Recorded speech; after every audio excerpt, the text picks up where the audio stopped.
All right, everyone, welcome to the Thursday edition of Reality Check, your daily dose of public affairs here on the home of Black Talk Media.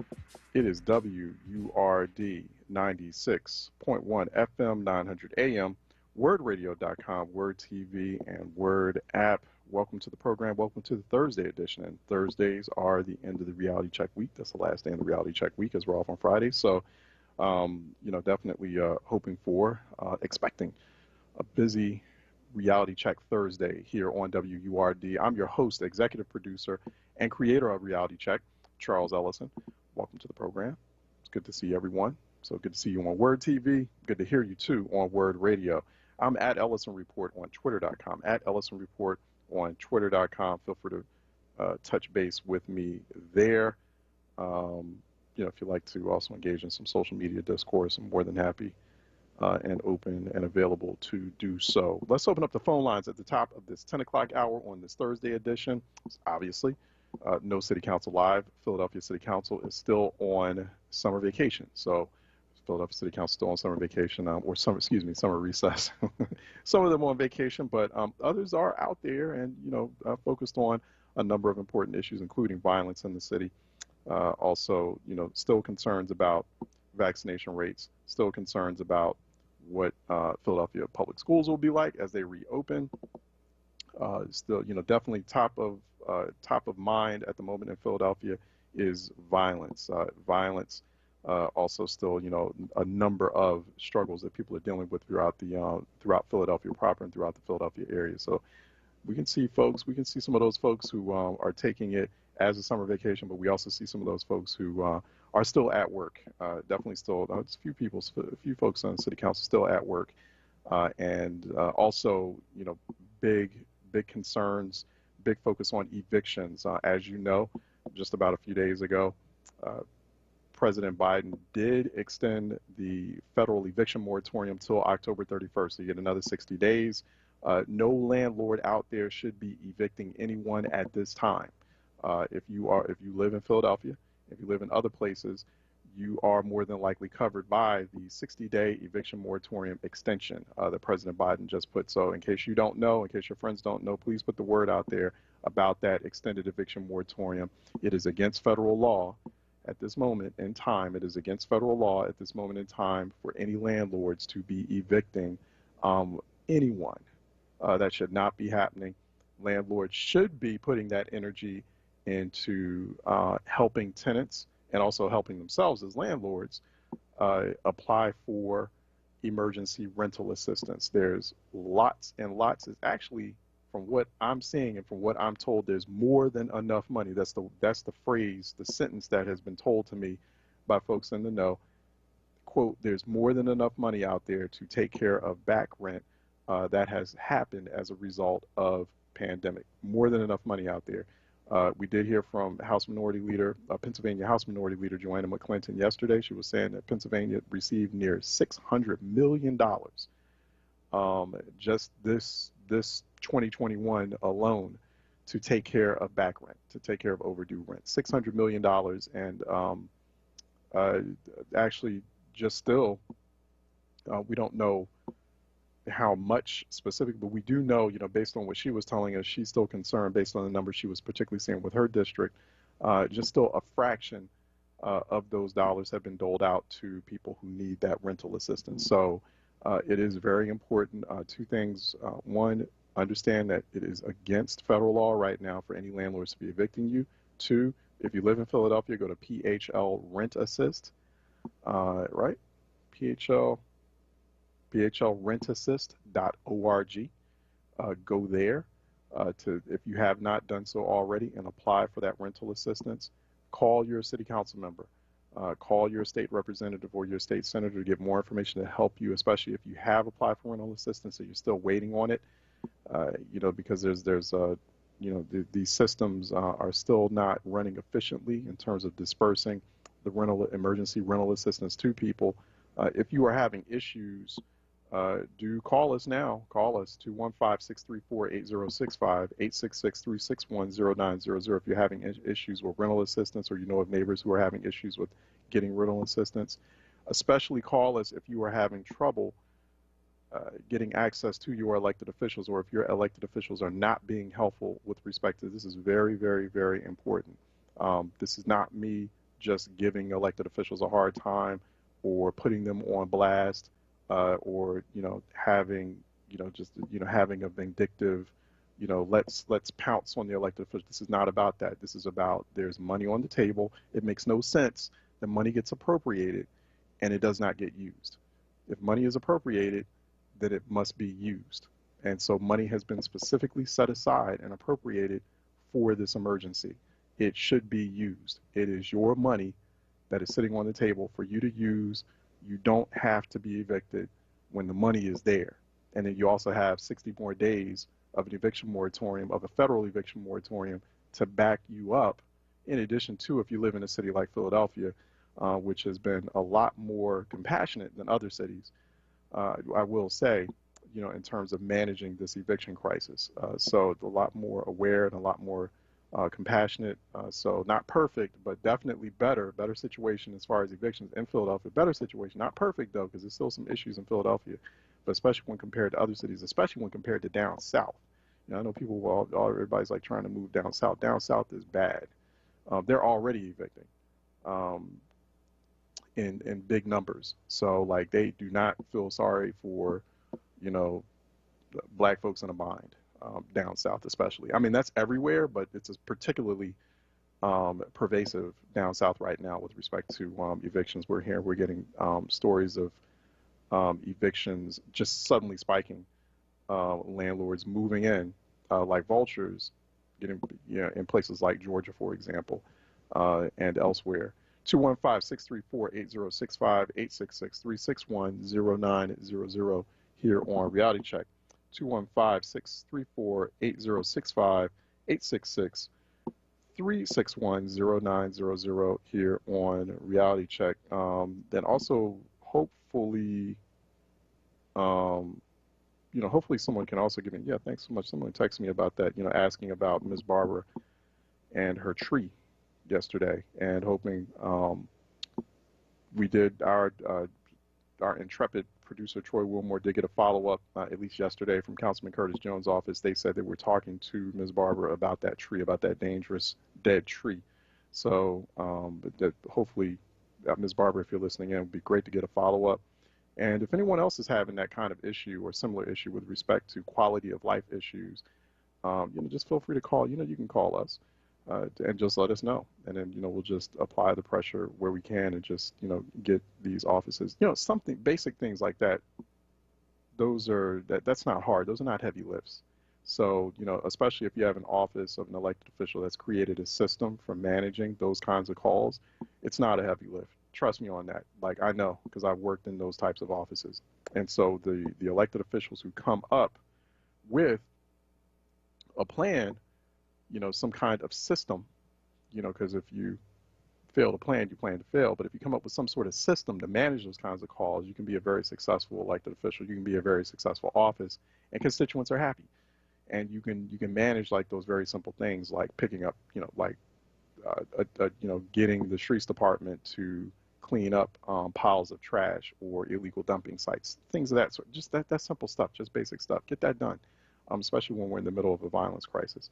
Speaking of the violence crisis in Philadelphia, we are now at 322, officially 322 homicides in the city of Philadelphia so far in 2021.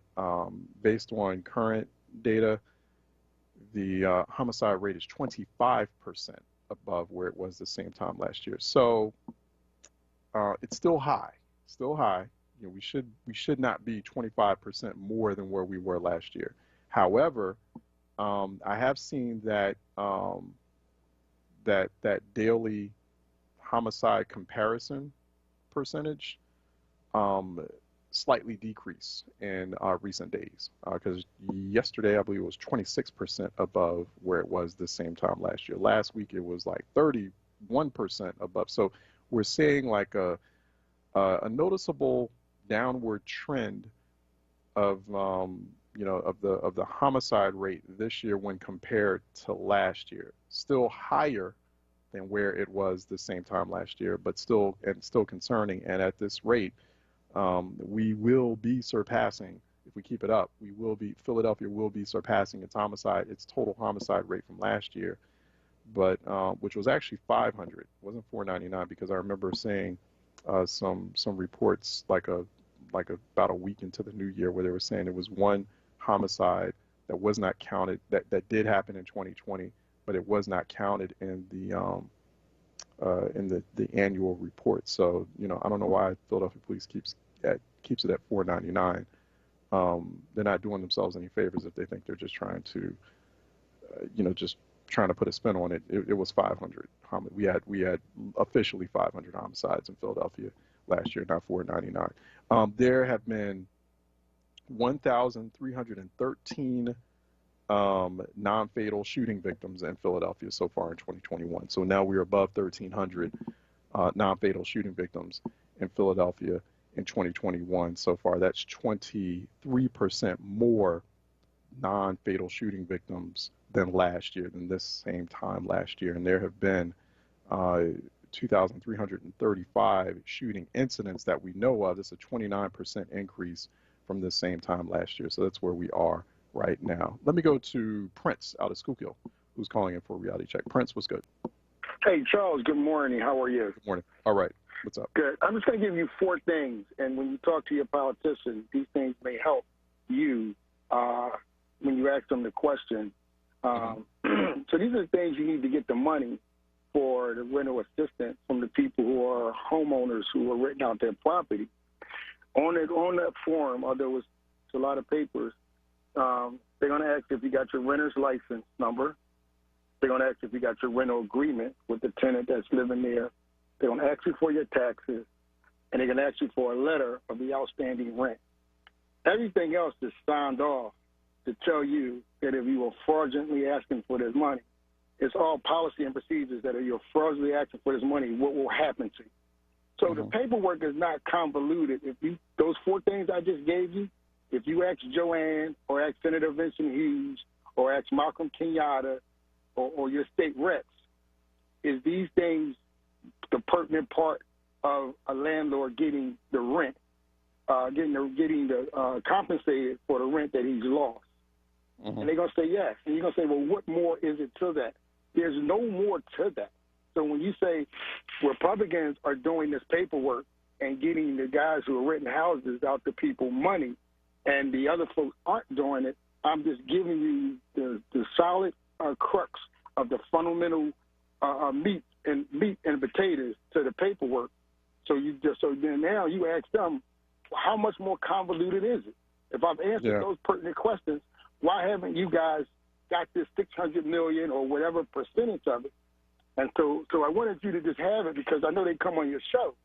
So now you get to ask them these questions. And then if they answer them properly, the forms is just signing off, your signature on the rest of the stuff. That's for landlords, right? That's for landlords who have tenants in their property and have had them in their property for 18 months or 2 years. Got it. Without so the 4 things, it's the 4 things real quick is the rental license number, the taxes, the letter of outstanding rent, and what was the last one? The rent agreement. The rental agreement, right? Yeah, that I agreed to rent to Charles Ellison at $1,000 per month, 1 year. Right. Once you got those things. Yeah. Sorry, go ahead. Yeah. No, I said that's simple. That sounds simple, but go ahead. Right. And so another thing. So once I go to court, and once you're deemed, once I'm able to evict you, I still have to give you 60 days to get your stuff out. The thing about it is that the 60 days that you give them in August takes them to October. And after October 15th, depending on when they declare wintertime, you can't evict people in the wintertime. Yeah. And so what you're doing is, number one, you hadn't given anybody any money. You got the $600 million sitting up there in Harrisburg. And number 2, you're dragging them into a potential situation where they'll be there till next year. And that's just unfair. No matter how much people advocate not evicting people, you are not seeing the side that somebody has a mortgage, somebody has a water bill, somebody has expenses on a house that they're renting that they're not. It'd be different if they was living in one of the high-rise condos downtown. But we're talking about people using that money to put their kids through school. And the last thing that I wanted to run past you was the the tree on private property. Like when you buy a house, you know you're responsible for some of the things on private property. The city can't use taxpayer dollars to move a tree. In the alleyway they can, but not on private property. But Curtis is my councilman, and he know we do this as an in-kind service. So if he was to call me, we could assist in that process, which wouldn't cost her too much of anything. And so I think Mr. Jones or Councilman Jones should just reach out to some people that he could probably get to do that as an in-kind service. Because if that tree falls, she is responsible for that because it had developed from her property. Right. And that's what I figured too. I figured that there are organizations or businesses out there that are doing this as in a nonprofit capacity or as an in-kind contribution. Correct. And I mean, from what we know, like I said, the last we heard from Curtis Jones' office, because Troy was on the line with just to get a real quick update. They apparently, after Ms. Barber was on air, but she was able to call them and they did pick up and they were talking to her. I don't know what's happened since then. I don't know why Curtis Jones has Twitter. He doesn't respond. I always get responses. Yeah, they can do that. Like he's one of the one or two council members on social media who like have it, and then when you ask them a question on it, they don't respond. Like he never responds. Like I'm like, well, why do you have it? If the whole purpose of you having Twitter is to respond to a question, like. Can I ask you one more question? Yeah, go ahead. I just want to ask the last question. The 1,313 non-fatal shootings. Yeah, go ahead. Can you get us the percentage of how many of those shooters have been obtained? Because I think that's important to show that we're at least catching people out here shooting these guns because they got bullets flying everywhere. You know what I mean? I seen on the news they caught one guy who shot in the crowd, so they just found him. But I think that's an important statistic, too. And I'm going to hang up and listen to you. Thanks for taking my call. I don't know offhand. I haven't looked at those numbers recently. I know those numbers are low, arrest rates and obviously homicide closure rates as well. We do, but you're right, Prince. I need to do a follow-up and just I don't want to do that right now because I don't have the specific numbers in front of me. I know generally speaking, there's a very low rate of arrests for these shootings, and we do know that there's a very low homicide closure or case solving rate from Philadelphia police, and they've got to arrest. The Philadelphia police have to arrest folks to get it to the district attorney's office to prosecute. But district attorney's office is not getting a huge pipeline of arrests. That's been the ongoing concern and complaint. Especially when you look at the DA's data and when you hear the DA himself talk about it on this program and others.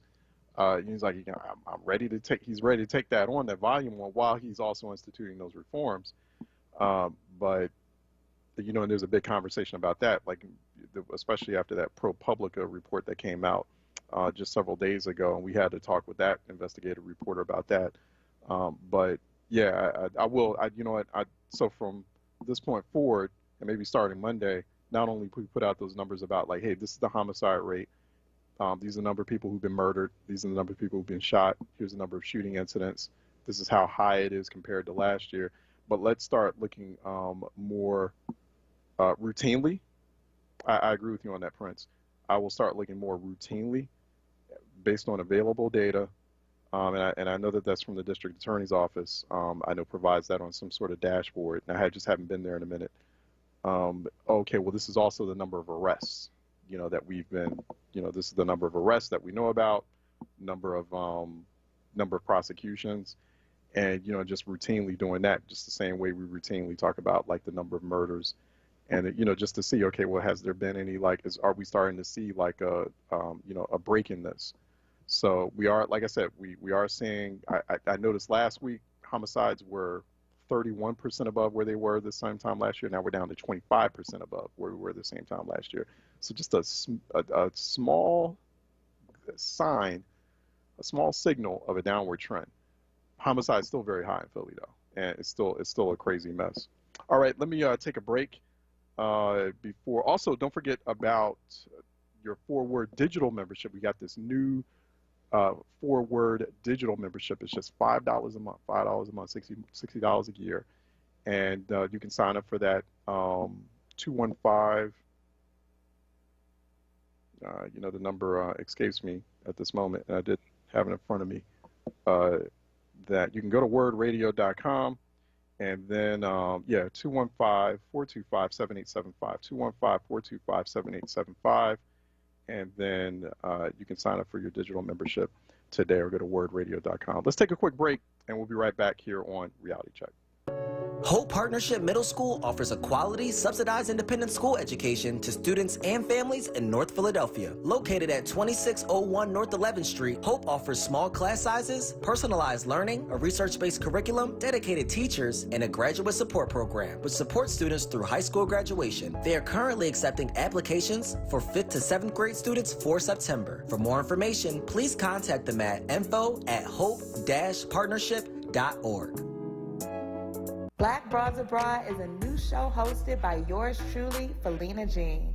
I've been an expat for over a decade, living across 4 continents, 6 countries, with travel to over 40 places in between. My show will feature spotlight interviews of compelling Black women who have also said peace out to the divided states and are thriving abroad. From Iceland to Istanbul, Madagascar to Mogadishu, and a host of other countries. Tune in every second Sunday of the month from 5 to 6 p.m. Reality Check with Charles Ellison right now on WURD Radio and WURDradio.com. Okay, welcome back to Reality Check. It's your daily dose of public affairs here on the home of Black Talk Media. It's WURD 96.1 FM, 900 AM, WURDradio.com, WURD TV, and WURD app. Joining us now live is Council Member at Large Helen Gim. For more information on her, you can go to phlcouncil.com/Helen Gim. Also at Helen Gim at Large, if I'm not mistaken, on social media. If you'd like to reach her there, reach out to her office. She's joining us by Skype, so you can watch her on WURD TV as well. Councilwoman, good morning. Good morning, Charles. Great to join you. All right, really appreciate this. So let's talk about evictions. And so how now hopeful are you that we have this extension, Biden administration extending the federal eviction moratorium by another 60 days? Is that going to be effective enough? Do you think that that'll give us Philadelphia residents in particular enough time to also apply for that rental assistance and avoid those, any threat of evictions over the next few months? So one thing I would say is, all shout outs to Cori Bush and, to others who demanded that the federal government extend the moratorium. It's going to be extremely important for millions of individuals all across the country. But the reality is that the federal eviction moratorium is not very strong. It does not do enough to protect enough people. We were hoping that in the time period when the new president came in, that there would actually be a significant amount of work to strengthen the moratorium so we could broaden it, have it be more clearly applicable. The moratorium does apply to Philadelphia. We are considered a city with high transmission. Our transmission rates have gone up by 500% in the last couple of weeks. It's really important, thus that we understand that we're trying to stop lockouts, not just evictions. And this is why I'm really on the call, because the municipal courts are locking out about 100 people a week, 100 families rather a week.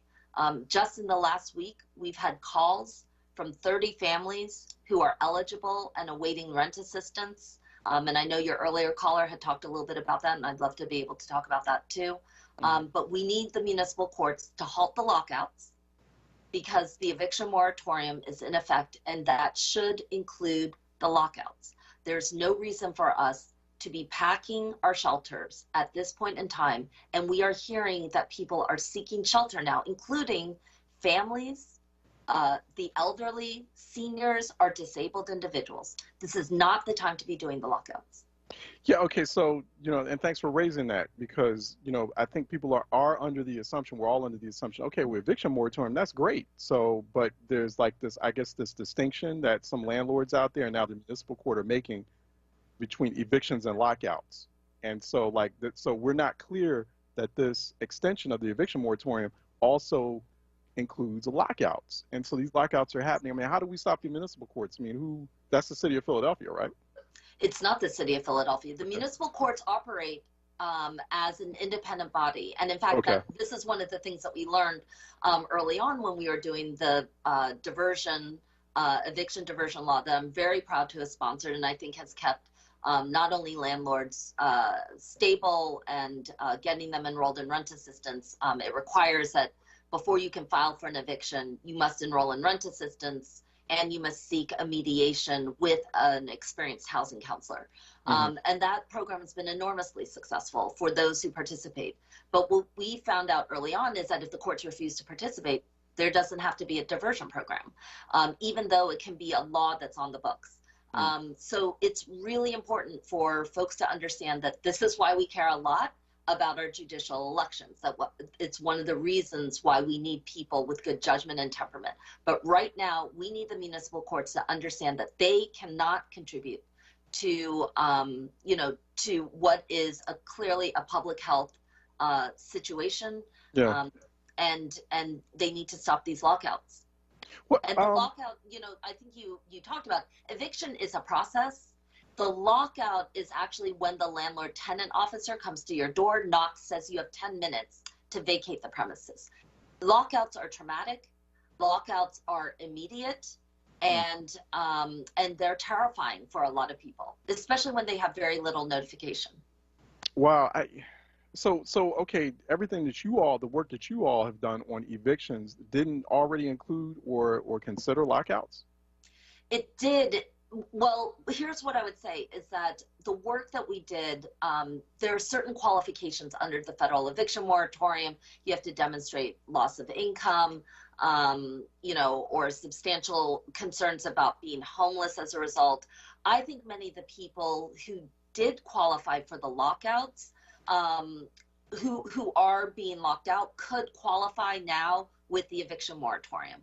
The problem is that the courts are already moving on this right now, and we do not have enough time to get to these individuals because there's a lot of affirmative work that has to be done on their part. They have to fill out, they have to download the CDC notification, they have to sign it off, they have to send it to their landlord. There's a lot of different processes that come into play. And that's why we need the landlord-tenant officer, because this is not being done by the sheriff's department. This is being done by a third-party entity that's really not accountable and needs to be held more accountable, that is executing on the lockouts. And that's why I think we want people to know that if there's any kind of problem at all right now, they should be calling the Philly Tenant Hotline, and I'm going to give that number, 267-443-2500. That's 267-443-2500. There'll be help on the other line, and we can get people some advice at least. And have you and other colleagues in the council, I don't know, have you all had conversations with the municipal court or municipal court judges and saying, hey, you need to stop this. This is not, why are you doing this, especially while we're still in the middle of this, in the thick of it? There have been multiple ongoing conversations with the municipal courts about this situation. And they're just like not budging at this point. It is, we're hoping that they will hear the call, but I am partly on here because we need a louder call than just individuals within city council. The municipal judges need to know that this is not a difference of opinion amongst people who have certain titles. They need to know that this is a matter of urgent public concern. Yeah, I think you can go to courts.phila.gov to get more information on Philadelphia Municipal Court. Sounds like a moment of like advocacy and protest to me. I don't know. I mean, this is really it's really concerning. There's a few words I want to use, but I can't use on air, of course. Charles, we dealt with it. Can I just share? We dealt with a family this week that had 3 children under the age of 5 who were sitting down to dinner and had a knock at the door and were told to vacate within 10 minutes. That included leaving behind everything that the kids ever had, and then they had to go seek emergency shelter. That is what is happening. We have seniors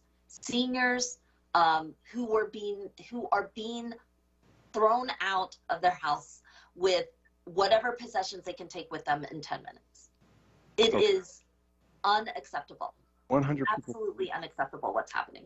Well, so you were listening earlier. You were saying you were listening to the previous caller before you came on this segment, Councilwoman, and so you were hearing about like the type of paperwork that a landlord has to submit to get that rental relief. And so I am hearing that just from a number of people, where they're saying that it seems like it's harder for Philadelphians who need it to get rental assistance than like other places. So look. One thing that I'll say for folks who are applying, we have had 40,000 applications minimum since April, and that was like from a couple weeks ago.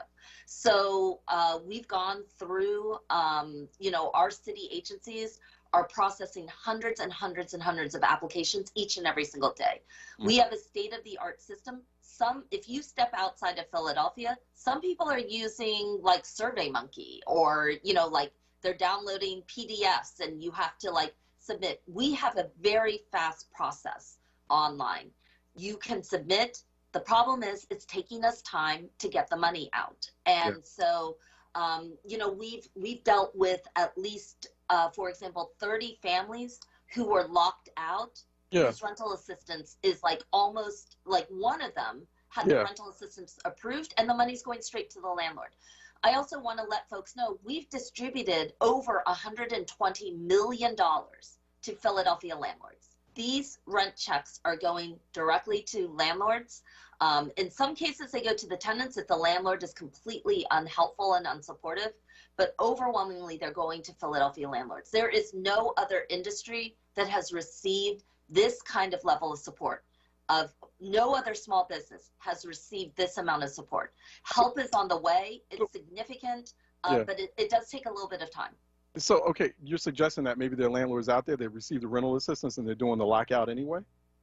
I know that there are landlords who have received rental assistance who have proceeded with the lockouts. This is another one of the reasons why we need the municipal courts to halt the lockouts, because this money is precious. And, it has responsibilities with it. We can pay off debt. We can pay off rent debt. We can guarantee money and stability for months and months going forward. In exchange for that, you cannot be evicting or locking people out and expecting all this money to come in. So we need an opportunity to be able to work with the courts so we can correct our systems and make sure that individuals who pursue a lockout, at the very least, if they're going to pursue the lockout, they're not getting the rent assist, because they're not helping our city keep these families stable. And, I know there are a lot of landlords who are out there who are listening. Your small business owners, help is on the way. We have distributed $120 million to thousands and thousands of landlords. That being said, I know it takes time. Mm-hmm. And you can call any of our offices. You can absolutely call my office. We can let you know where you are in the queue. But once that money comes in, we are paying thousands of dollars to keep people stable, to keep landlords whole. And all we ask is that we help people hang on in a very difficult time when COVID cases are rising across the city.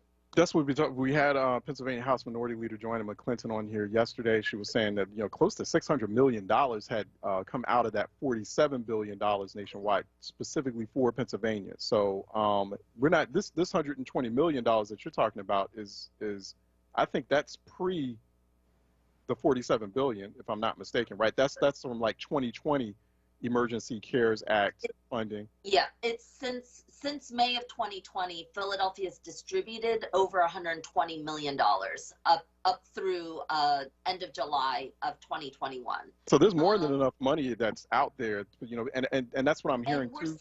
We're set to deliver another 60 million more.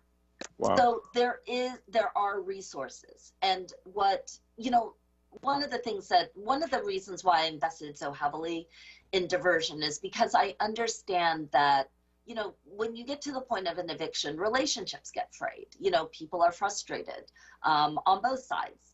And what we are hoping with diversion, by having people sit down with an experienced housing counselor, someone who knows, you know, what the landscape is, what the availability is, and who can negotiate out terms that are amenable both to both, you know, to both parties.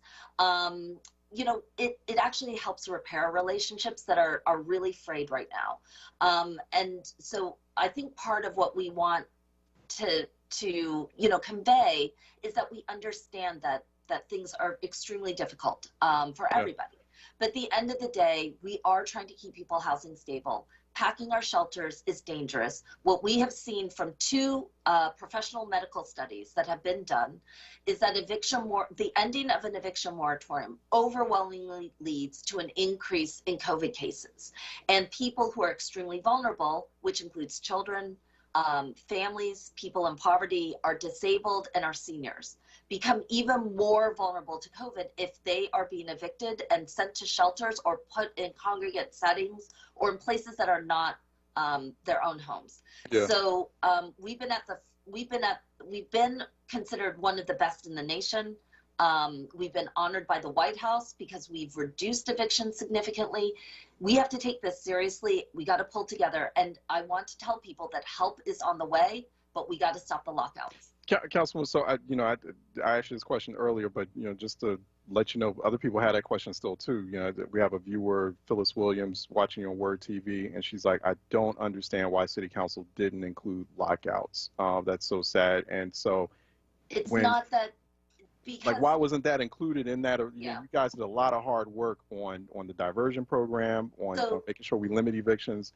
Why weren't lockouts considered?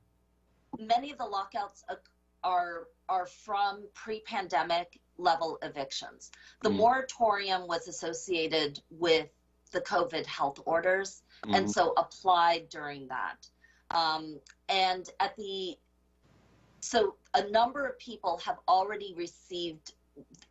Back in 2019, they would have received notice that, you know, their case has ended, the eviction has been finalized, there's a notice of a lockout in 2019. When the moratorium started, and both at the local level, the one I did, the state level from the governor, and the federal level were all associated with COVID-related cases. Now, the shutdown of the courts, the stopping of the lockouts were all things that we did as practice, but not by law. And so, you know, we were immediately sued. We won. I'll say that, you know, the lobbyists withdrew their lawsuit when it was clear that we could stand by the COVID health order. Again, the municipal court is its own entity. I have passed laws, and the municipal court has the ability to decide, you know, how they're going to interpret those laws. So do you think there's been, you know, this is kind of like an opportunity moment of like lessons learned? Okay, so as we're going through this exercise, and then when you all come back into session in September, maybe sort of reevaluating this and saying, okay, we've seen some experiences here, like the lockout situation. Maybe we need to pass a new law that specifically addresses lockouts. Maybe we need to reevaluate the current law, amend it, address that lockout situation, because it sounds like it's something that's, you know, like really pernicious and sinister, and something that we need to really work on. Do we feel like that reevaluation could come when you get back in session? So what I'm going to say is I'm devoted to ending poverty-based evictions here in the city of Philadelphia. Yeah. It is a complicated area. I know people think like pass a law and it'll fix it. It's not the thing that's the problem here. There's a difference around execution of powers. When an eviction does go through, when it has been authorized, the municipal court has an independent entity that they contract with to enter into the lockouts. And so that is beyond the scope of what City Council can do. This is partly why we need all of us to pull together and not just say like, well, you fix it or all of these things. This system is broken, it's oppressive, and it is pernicious because there are multiple ways in which it continues. If it were easy enough to shut down, believe me, we would shut it down. We've tried to shut it down. as I said earlier, I passed a diversion law that was not abided by because the courts can opt to have it, well, it's a law, so technically what that means is the court can continue on with the filing of an eviction, and if the tenant affirmatively raises it as a defense, then the court judges have a responsibility to consider that, but they went forward with an eviction. The intent and the purpose and the written nature of the law very clearly said, keep it out of court. Let's do this pre-filing session beforehand. So we have a difference of opinion. This is not to do with like someone waving a magic wand and making something horrible go away. This thing is horrible because so many people have a hand in it to make it this way. So again, it would be food for thought too, Councilman. Yeah, I'm definitely.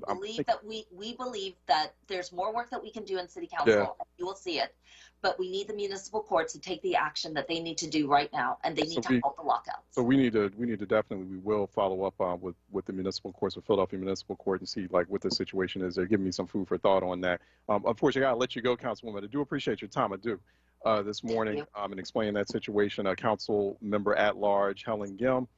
Go to phlcouncil.com/Helen Gim at Helen Gim at large on social media. Joining us here on Reality. And of course, I mean, people can call your office 215-686-3420 or 215-686-3421. Councilwoman, thanks for your time. Thank you so much, Charles. All right, we'll talk to you soon. All right, be safe. Thanks. Okay, let's take a break, and when we come back, phone lines are back open at 215-634-8065, 866-3610, or they continue to be open at 215-634-8065, 866-361-0900 here on Reality Check. You probably still have questions about this really bad situation as far as it's not only evictions, lockdowns are a big situation. So definitely let's talk more about that. 215-634-8065, 866-361-0900. Let's take a break and we'll be right back. Family Therapy Vignette Moments with Dr. Lucille Ijoy.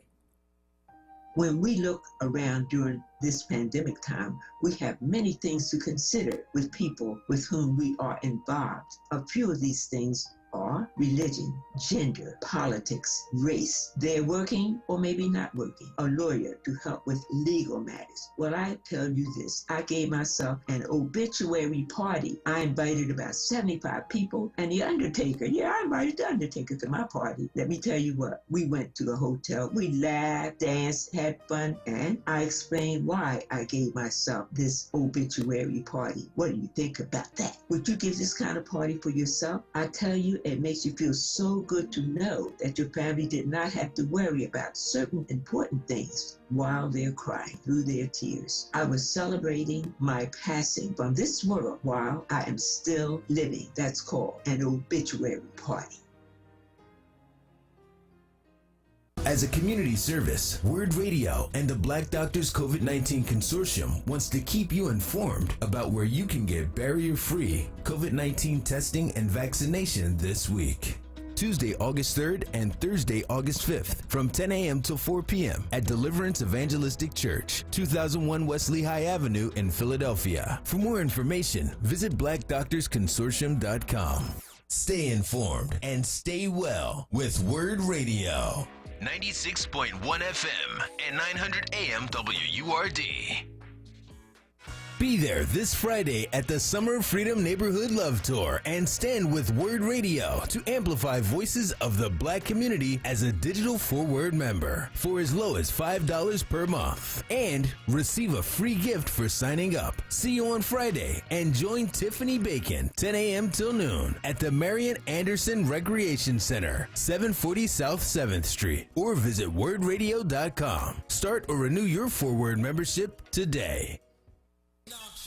Reality Check with Charles Ellison right now on WURD Radio and WURDradio.com. 215-634-8065, 866-361-0900 here on Reality Check. 215-634-8065, 866-361-0900 here on Reality Check. Feel free to call in, particularly if you want to respond to, if you have questions about, we just had Councilmember Helen Gim on here. talking to us, warning us about, making us aware of another dimension, another twist to this very tenuous tenant situation, rental situation, not just evictions, got to worry about lockouts. And so according to the councilwoman, we've had about 100, and I'm not sure that there's enough information or enough, kind of urgency around that, because you're not hearing as much about that as we are about sort of the larger issue, the broader issue of evictions. According to the councilwoman, having about Philadelphia experiencing about 100 lockouts per week, 100 lockouts per week. And as the councilwoman explaining, we have to look more further into this. This is a situation that's being managed by, that is overseen by, controlled by the Philadelphia Municipal Court, which is a completely independent agency, and she is correct on that. That's it's once again, it's that checks and balances, executive, legislative, judicial branch. You have that also played out on the local level, and so the courts are independent. And so we find ourselves in this very peculiar situation, this really distressing situation, where the municipal court is still moving forward with lockouts and people getting locked out throughout Philadelphia. And so something has to be done about that. Municipal courts, for more information on the municipal courts, by the way, courts.phila.gov/municipal, or courts.phila.gov, just to get more information on Philadelphia courts. It is the civil division of the Philadelphia Municipal Court, which is handling issues related to tenant landlord disputes and evictions, et cetera, if I'm not mistaken. And that is, of course, as everyone knows, at 1339 Chestnut Street in Center City. So yeah, what are they? 215-686-2910. I have to get more information and see if we can try to also talk directly with the municipal courts here on this program. And so one thing she is right about. So one, yeah, still people should be asking that question. I have that question too. Like, there was so much emphasis on evictions that we consider lockouts when we were like, when legislative bodies like council were putting together legislation about evictions. We have to kind of reassess that. We need to push on that when we get into like the next session of council. And people are going to have questions about that, because I think Phyllis had a valid question. Like, we didn't think about lockouts when we were passing, all that, groundbreaking legislation regarding evictions. So that's a question. But the councilwoman is correct. When it's an independent, the courts are independent of the legislature. They're independent of the mayor or the executive branch of the city. They're doing they're basically dancing to their own tune, and it's something that they don't have control over. But this is why judicial elections are important. This is why you got to ask those key questions. Next round of judicial elections, this is something to ask judicial candidates about. Like, this is important. Like, where are you on the topic of evictions and lockouts? Those questions weren't asked, during this recent round of judicial election primaries. But those are why judicial elections, judges' elections, are just as important as other. This is why just all elections are important, and you just should be out there voting all the time. And we can't have this situation where just, once again, so few people are tapped in to making those decisions about who, because if you're not tapped in to help make those decisions about who should be in charge of these sorts of affairs, then we have a situation like this. We don't, most people in Philadelphia don't know who, their judges are, don't really have much background. We don't really get a whole lot of background on them. Let me go to Ms. Barbara out of Overbrook, who's calling in for a reality check. Ms. Barbara, how are you doing? Hi. This is Miss Barbara, and I'm calling to update you and the WURD family, and to let you guys know that I thank you so much for reaching out with your information and resources yesterday. Now, I called Councilman Curtis Jones' office. I called them. They didn't call me. They haven't called me yet.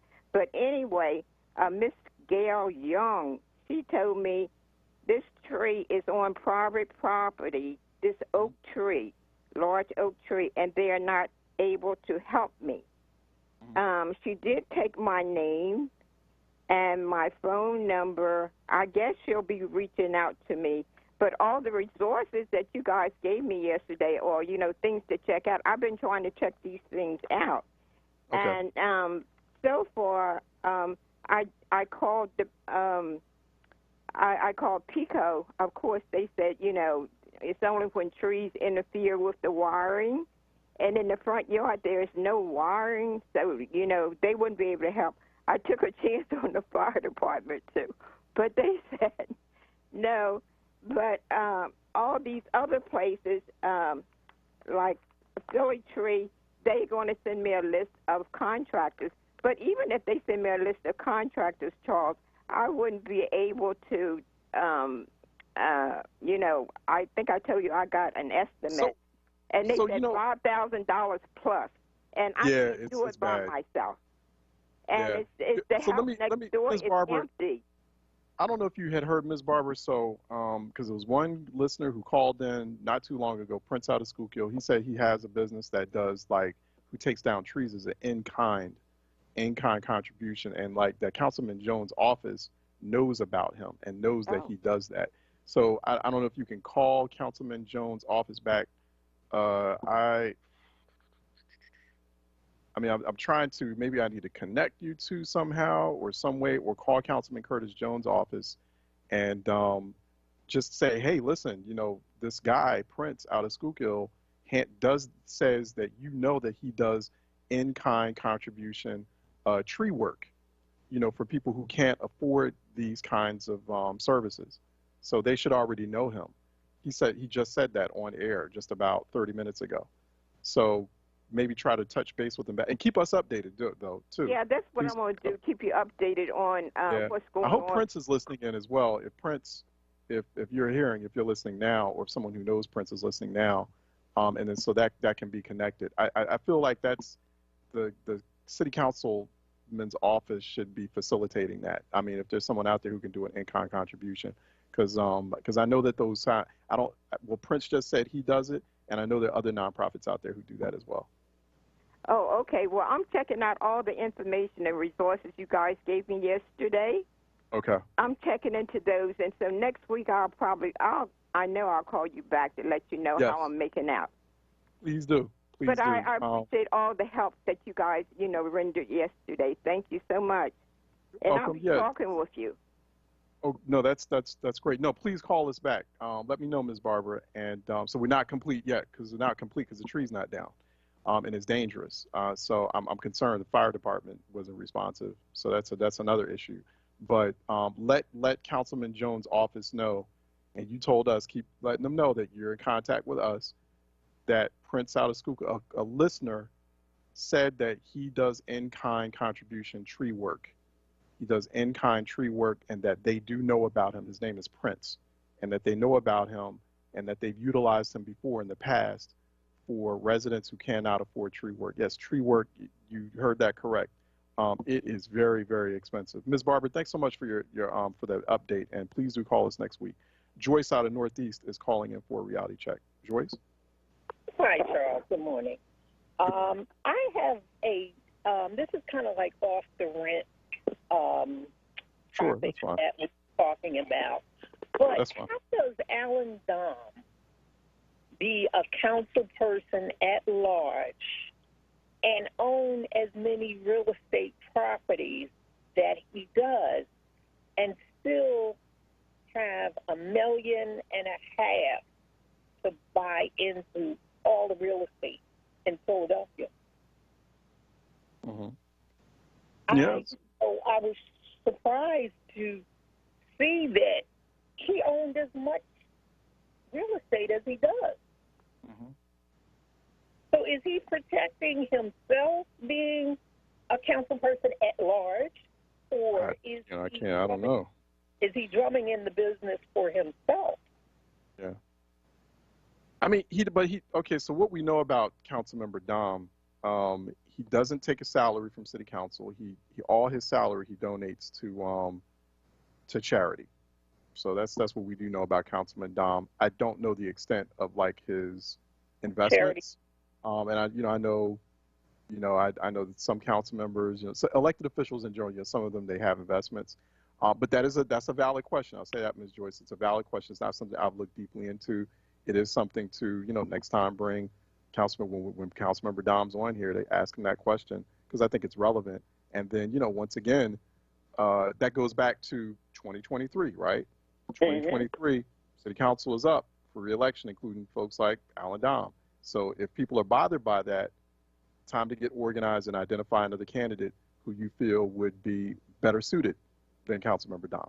That's the way it's going to have to work. And so I think that a lot of people aren't aware, and that's why we're going to be routinely reminding people on this program, getting Philadelphia a head start on city council races coming up in 2023, and the mayor's race too. So I think that it's high time, like, people start getting, kind of in that rhythm and start identifying really, truly, sincere, caring people want to do public service work, are not doing it as a gimmick, right? And we're doing it as a way to, we can only speculate. I don't want to speculate on Councilmember Down because I don't have the facts in front of me. But, that's a valid question. So now he's thrown off that question because he's like, oh, hey, look at me. I get a 6-figure salary from council and I give it to charity. So that, I guess that has been done in a way. It's a very clever maneuver to do that, because then it's supposed to diffuse the questions about, well, hey, why are you a member of council, but you got all this real estate? And so what's your position on X, Y, and Z? I think that's a valid question. So, and I think it's a clever maneuver to just suddenly, it's kind of like how Donald Trump was trying to say when he got elected, yeah, I'm going to give my salary to charity, and come to find out, that wasn't really, technically, specifically the case. I'm not questioning. I don't want to question too much Councilmember Dom's motives, because I don't know him like that, and I don't have facts in front of me as far as his investments. It is a valid question, but at the end of the day, people need to get out and vote for a new city council in 2023, because I know there's a lot of outrage still, and people do not like the way city council has been managing a lot of these crises. They don't, and you want a new kind of mayor in 2023, instead of the current mayor who doesn't know that he's a mayor.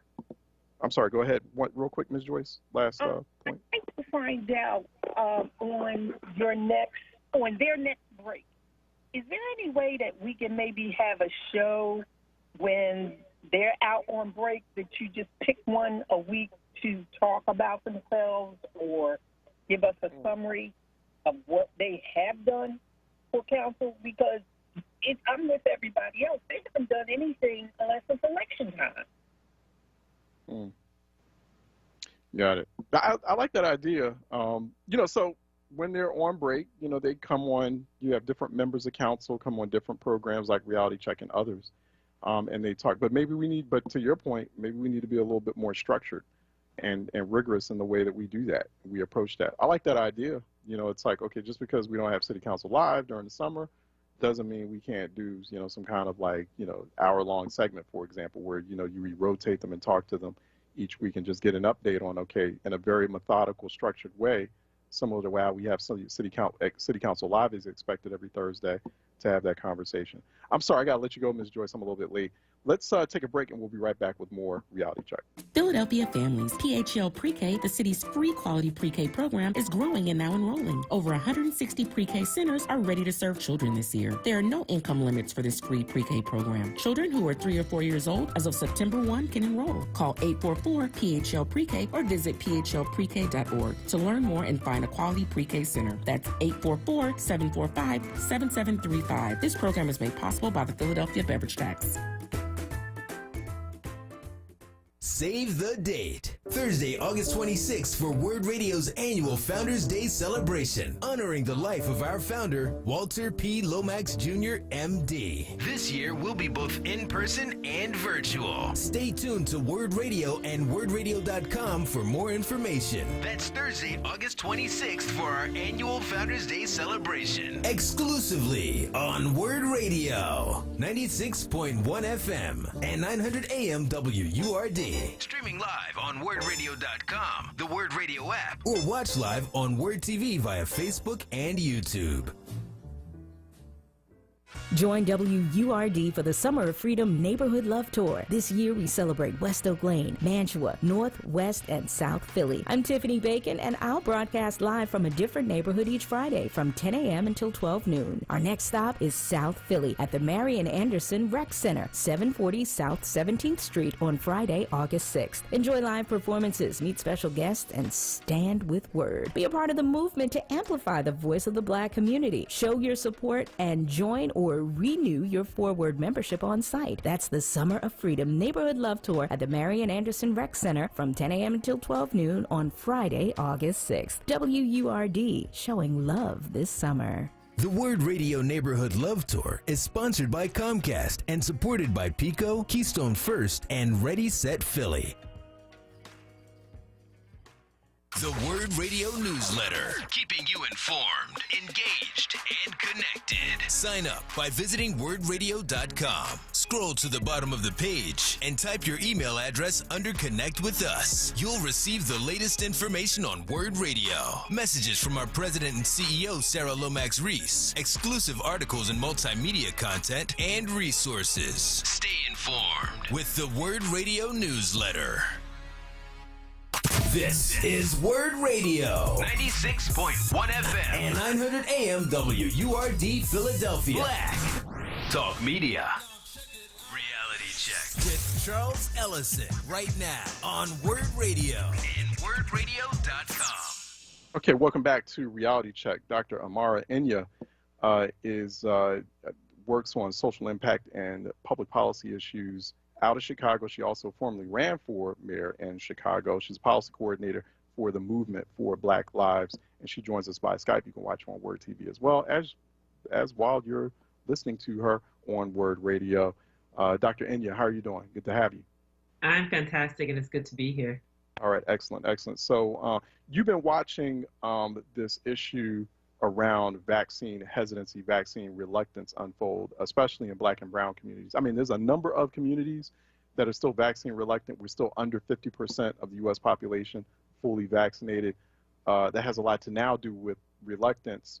And, you got white populations, white evangelicals, white Republicans just have some issues too. But we're talking about Black and brown communities. And what do you think accounts for that now? Because now that's become, before it was a dual conversation about access and reluctance, hesitancy. I've noticed the conversation has dramatically shifted in recent weeks, and people are losing their patience, including public health professionals, and they're like, what is going on with Black communities and others as far as their reluctance? What do you think accounts for that? Well, I think you're absolutely right that in the beginning it was more questions about access to vaccines and where you could get one and who was eligible.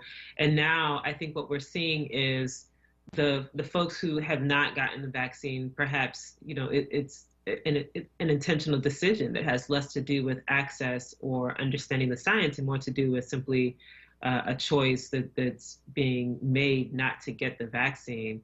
And so that, I feel like that has to be acknowledged. Also, just a lot of the conversations around hesitancy and, sometimes it can be dismissive about the reasons why folks would be hesitant to get the vaccine. And it was just really important to acknowledge that the hesitancy is not based on, in many instances, it's not based on just, we don't understand the science or we don't.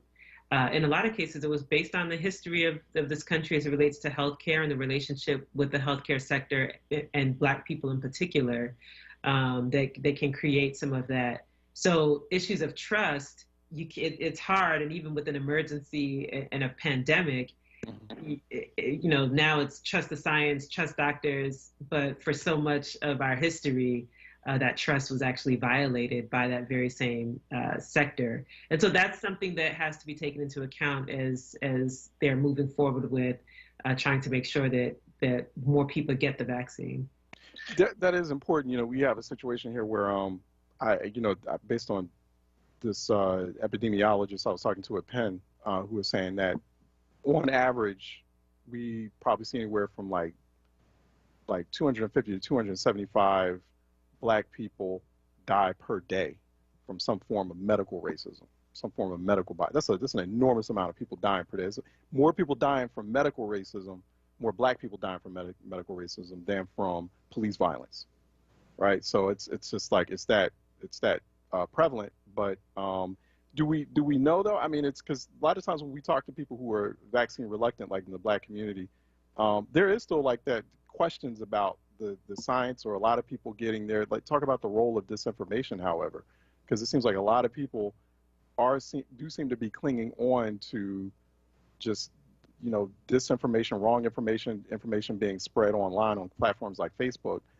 That's a problem, and it seems to be like, just like in the 2016 election, it's like these platforms and these disinformation cycles specifically set up to target Black people. Well, yeah, I mean, we cannot talk about these issues with the vaccine and the rollout without addressing the information and how information is being disseminated and what platforms that people are using to access information. It's a huge issue, but also we have to be clear about the information that's coming from the CDC, the information that's coming from states, the information that's coming from cities, because there has been so much conflict in terms of messages and who's doing what. That can be confusing even for the well-informed citizen, even for the person who is fact checks where they get their information from and is doing their due diligence. There's still such there's such a wave of information, and sometimes parsing through what's true, what applies to your context, especially your local context, can be difficult. Also, we just have to think about how the messages are being put across. So when the vaccine was initially, when they were initially talking about the vaccine, it was said that it is not a cure for COVID. It is not going to necessarily prevent you from getting COVID. What it will do is it will mitigate the impact of the illness. Hopefully you will not die. You will not need to be on a ventilator. It will make your symptoms more mild.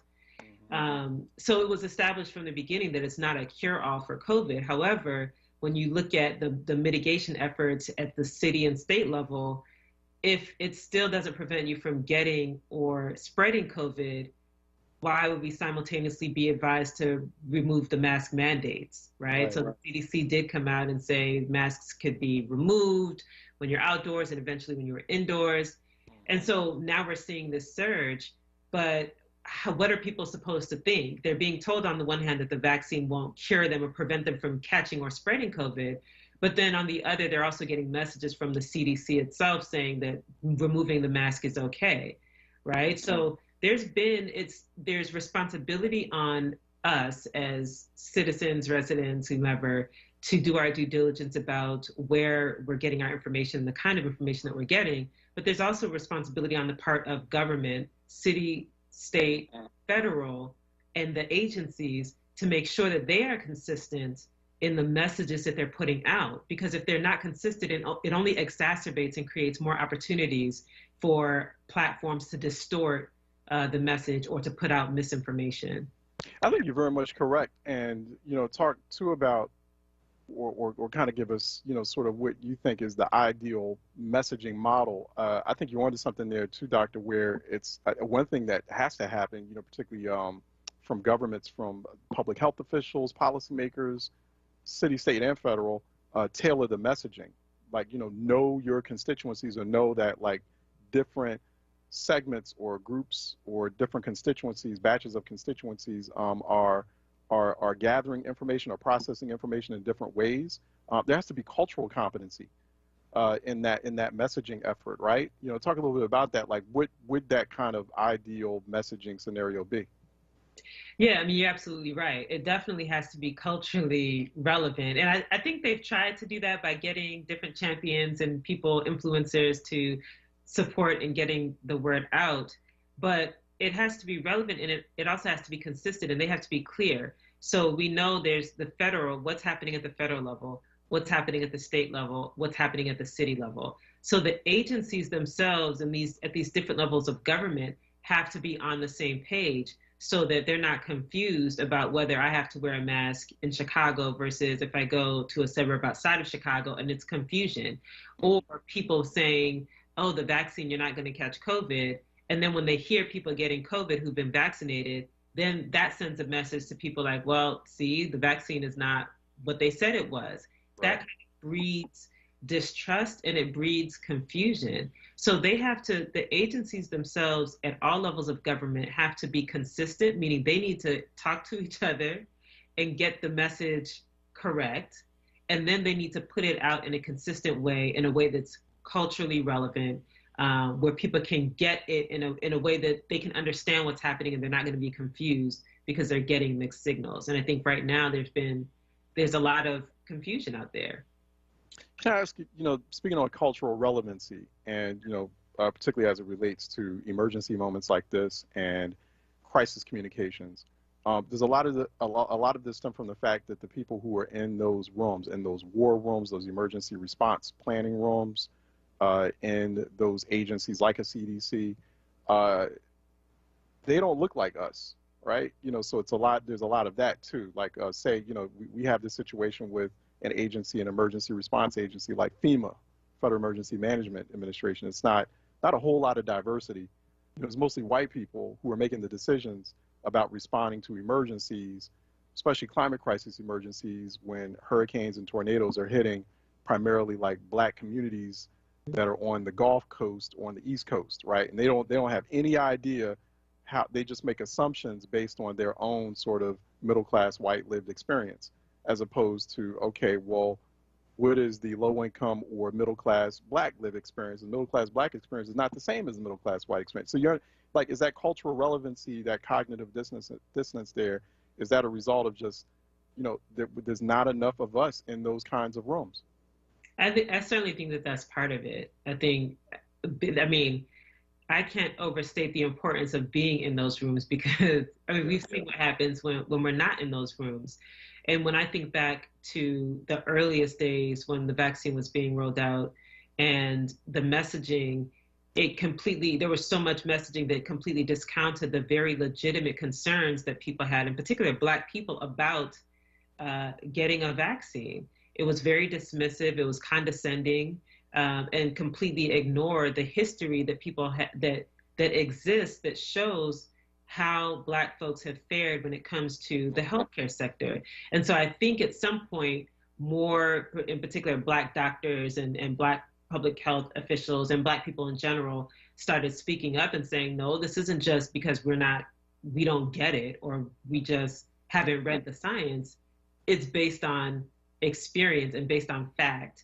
And then you start to see the messaging change a little bit. Got it. So I think it is important that we are in those spaces, because when we're not, they're going to draft and put together policies that only reflect their worldview.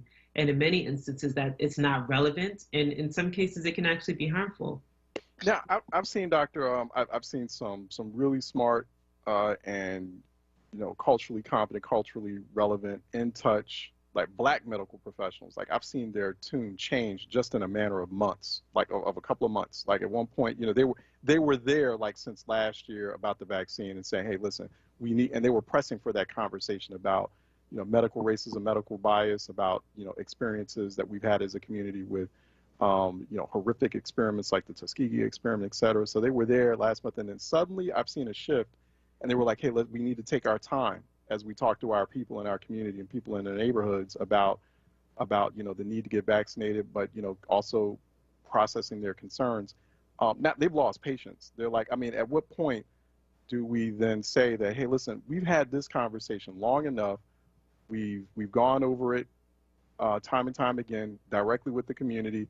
If people, I heard this from a Black doctor in an emergency, running an emergency room up there in Chicago, who was saying, one point, just a couple months ago, he was cautioning for us to be patient in this conversation.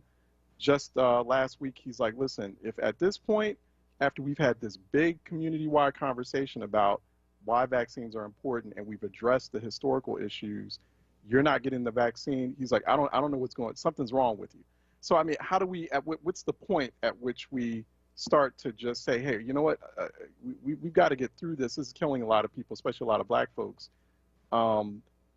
We've had the time is now for you to get vaccinated. You understand what I'm saying? Like, at what point do we cross the Rubicon on this? Yeah, I think that's happening now. We're seeing places rolling out mask mandates in New York City, for example. This week, they just mandated masks indoors for gyms, restaurants. No, not even mandated masks, but mandated vaccines for indoor restaurants, gyms, and other venues. So I think that those conversations are happening now, and those steps are being taken as a testament to that patience running out. But also for a doctor, for example, the doctor that you mentioned working in an emergency room, I mean, they also have another lens to COVID. They're the ones that are dealing with the patients when they're coming in, when they're on the ventilators, when they can't see their family members in those final moments. They're frontline dealing with the ravages of COVID-19. And so I think that can play into the tone, which at the beginning might be, we do have to walk people through and kind of do that hand holding. But after months of that, and just the sheer exhaustion, especially for our nurses, our doctors, and other healthcare professionals, the patience is going to run thin. But it's this is where I think those conversations around mandates at the city level, at the state level, and what leadership is doing, that's where those kind of conversations come in. But also it's, thinking about how do you approach people who've made a conscious choice not to get vaccinated, right?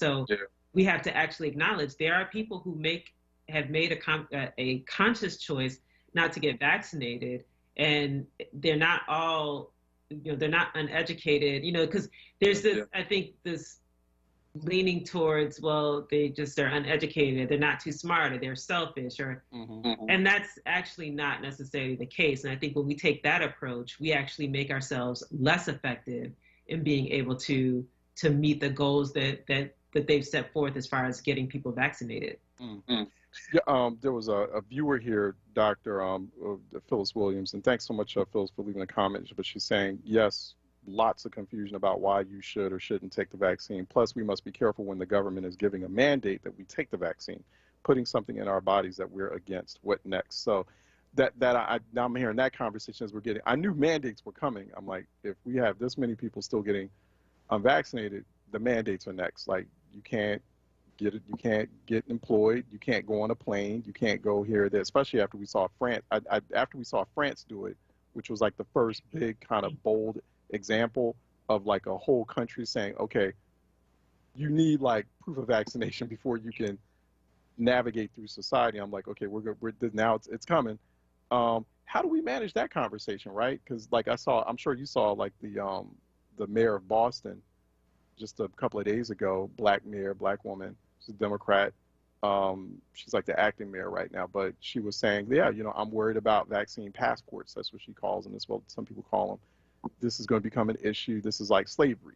This is like, or Jim Crow, like ID requirements to go in and out of certain places because you're black. So, I fundamentally disagree with that. I don't think it's the same thing, but that conversation is out there, and how do we manage it? It's a challenging conversation to have because there are implications to what it means because it's a stratification essentially of society, or at least it's a parsing out, it's a categorizing of people in society based upon what ultimately boils down to a personal choice about that person's health. And so we're dealing with the question of how much autonomy do individuals have to determine what they put into their bodies, right? Versus the interests of the state to prevent the spread of COVID-19 or any disease in a pandemic. And those are not questions that we can take lightly. And unfortunately, they're also not questions that we can grapple with quickly and just rush and then move on, because there are implications for autonomy, there are implications for rights, and also for the social after effects of that when you do have a society that categorizes people based on whether they're vaccinated or unvaccinated. It's going to be a challenge. I think a lot of places that are considering vaccine passports, or where you verify the vaccine, are trying to think through how do we do that in a way that doesn't create unfair outcomes for people. Yeah. But we also have to think about the fact that we're also talking about boosters, right? So how do you account for if you got the vaccine but you need a booster? How often will you need a booster? If you didn't get a booster, does that invalidate your vaccine passport? How long will those things be valid?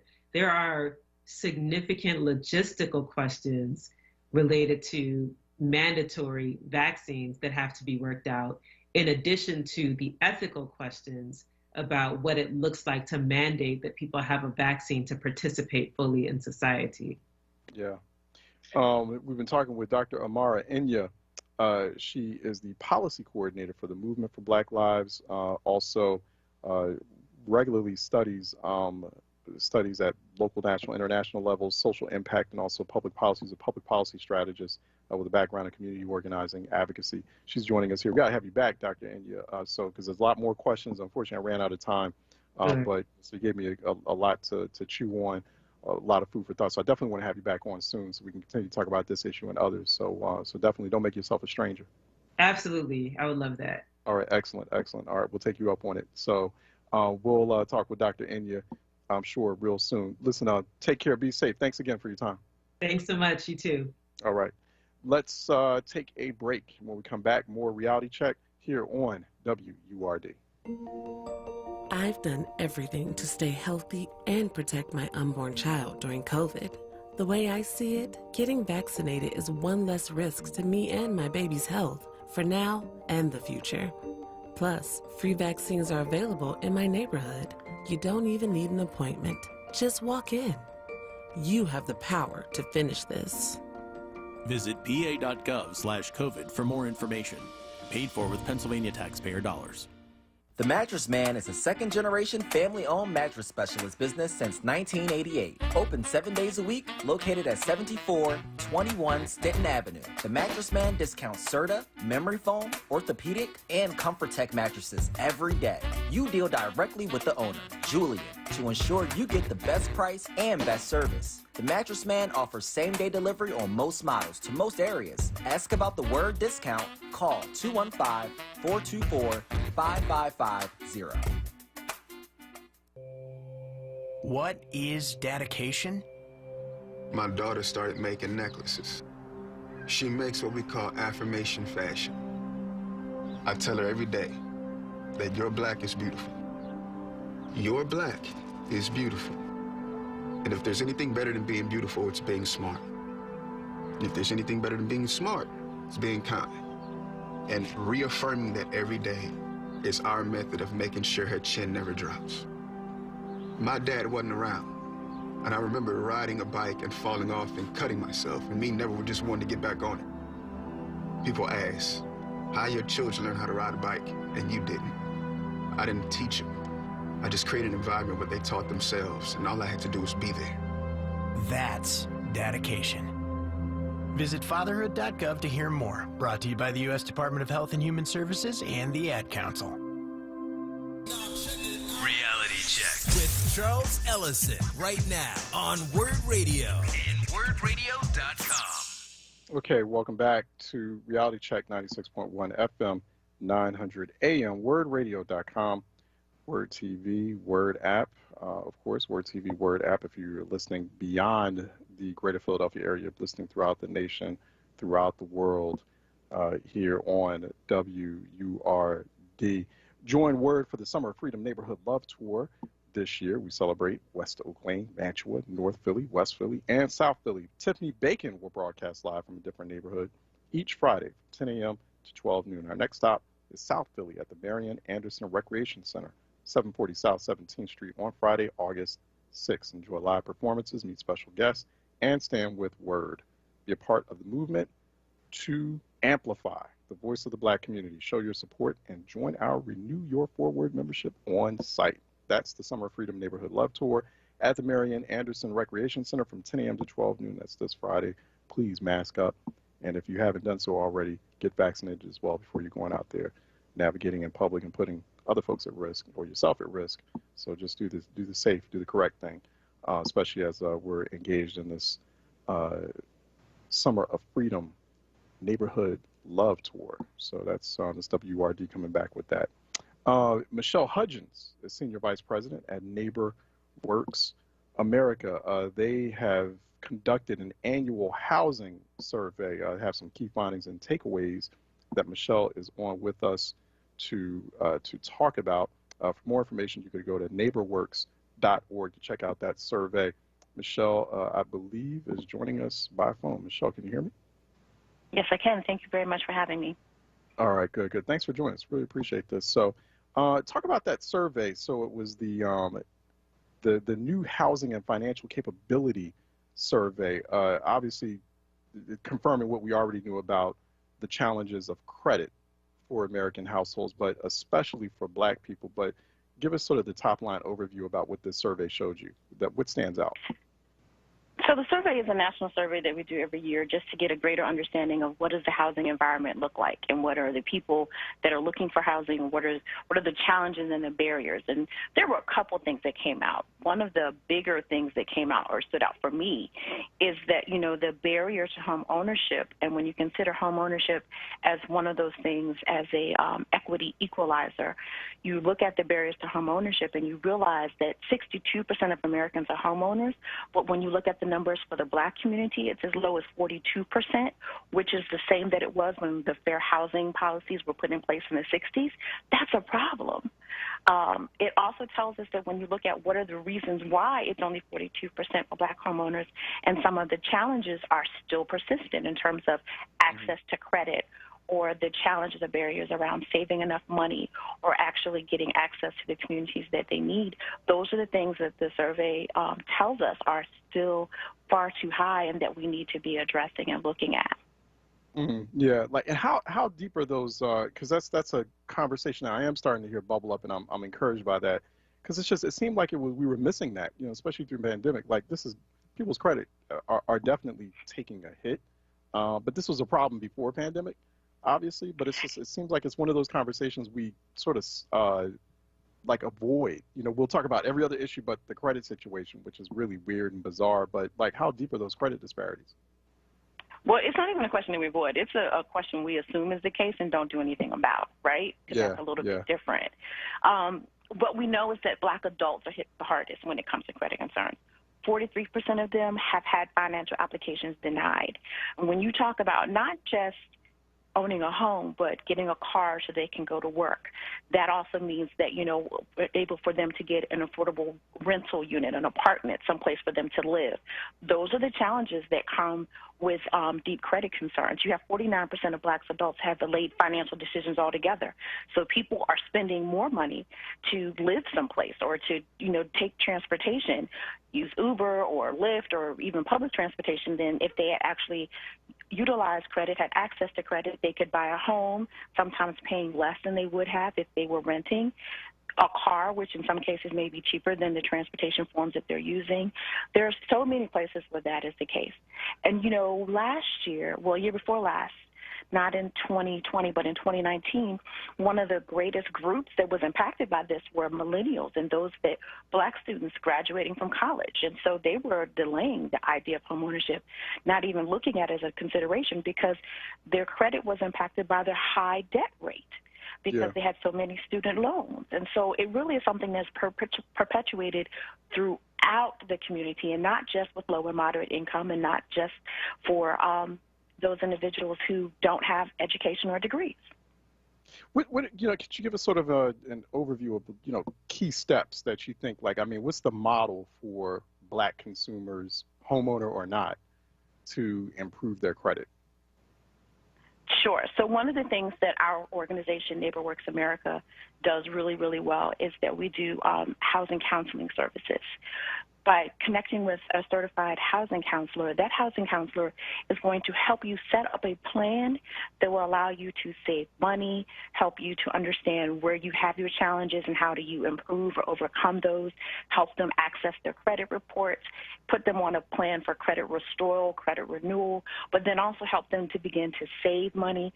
There are actually federal programs that will match the amount of money you save for a down payment for a house. There are programs that individuals have access to just because of their income levels that will give them down payments for a new home. And so people really do, first step is find you a housing counselor, someone who can help you develop your plan, put you on the right path. And then the second thing is, certainly for financial restoral, is to then begin to access those resources and services that would allow you to build your credit that don't require you to get a credit card. A lot of organizations, especially housing units that are owned by nonprofit organizations, will allow to use on-time rental payments as credit history. If you pay your utilities, a lot of utility organizations will allow you to use that as credit reporting and on-time credit payments, those kinds of things. So accessing those other resources that will allow you to build credit without actually putting you further in debt. The additional thing I think everyone should probably do is understand their credit, get access to their free credit report, and know where they stand. For many people, there's an assumption about where they are on their, as regards to their credit and what they're able to do. And that is something that we actually shouldn't have to question. We should know. You can get it annually for free from all the credit organizations, and you don't have to pay for it, because so many people say, like, well, if you give us $59 for 3 months, we'll help you get rid of your credit. And you don't have to do that. But those are things that you want to access, those resources through those nonprofit organizations. Certainly find you a HUD-certified housing counselor. We at NeighborWorks America, if you go to our website, neighborworks.org, if you go to find a counselor, it will pull through. It will let you know if there's one in your community. In Philadelphia, we have New Kensington and ASE, two wonderful organizations that work locally to help individuals do some of the very things that we've just talked about. New Kensington Development Corporation, NKDC, and ASE, which is, that's what they do. And ASE services are bilingual in Spanish and English, in addition to the services that New Kensington provides. They do first-time home buyer workshops. They can connect with home repair, low-interest loan programs. Certainly housing counselors, certified credit counselors. Credit counseling tends to be part of every counseling session for home buyer regardless. Mm-hmm. Yeah, so, talking about credit building and credit restoration in the context of being a homeowner, or the ultimate goal, getting to home ownership. But, I keep sort of thinking about the fact that, like, what is it, like 40%, maybe a little bit more than 40% of all Americans still rent, right? And a high proportion of those renting are black. They're black tenants, black renters. We're in the midst of this eviction crisis. We just had a conversation earlier on before you came on, Michelle, with a local city council member who was talking about lockouts. So, there's renter, nearly half the Philadelphia population rents. So, with higher rates of renting in the black community, how can credit building be as beneficial while renting as it is towards potential home ownership? Kind of looking at it through that window, that prism. Certainly, when you talk about credit building, what you're talking about is building a financial base for your family that will allow you to then trade in on the value of that, if you will, right? When you have decent credit, not even great credit, you're able to make different decisions. You don't have to do payday loans. You don't have to do certain things. You can access more resources. You qualify for more resources. If COVID taught us anything, we also know that, like, more people are looking for a place to live. Just interesting is one of the things that came out from the survey. And the reason why they're looking for a place to live is because of the uncertainty of what their current housing conditions or situations are. Many of them are renting, but people are trying to recoup their money. Landlords are trying to recoup their money, so they're raising rents. Landlords are deciding that they're going to go condo. Those are other examples. People are moving because they need to be closer to their jobs because they can't afford the transportation, because gas costs are going up. So the credit building while renting puts you in a place that allows you to make different decisions. Then you can decide, is it time for my family to secure housing so that we're in control of when we move? We're in control and have a stable price that we're going to pay for where we're living, and it's not depending on what my landlord needs to pay for his own mortgage or whatever the case may be. It puts the control of their future and their economic stability back in the hands of the consumer.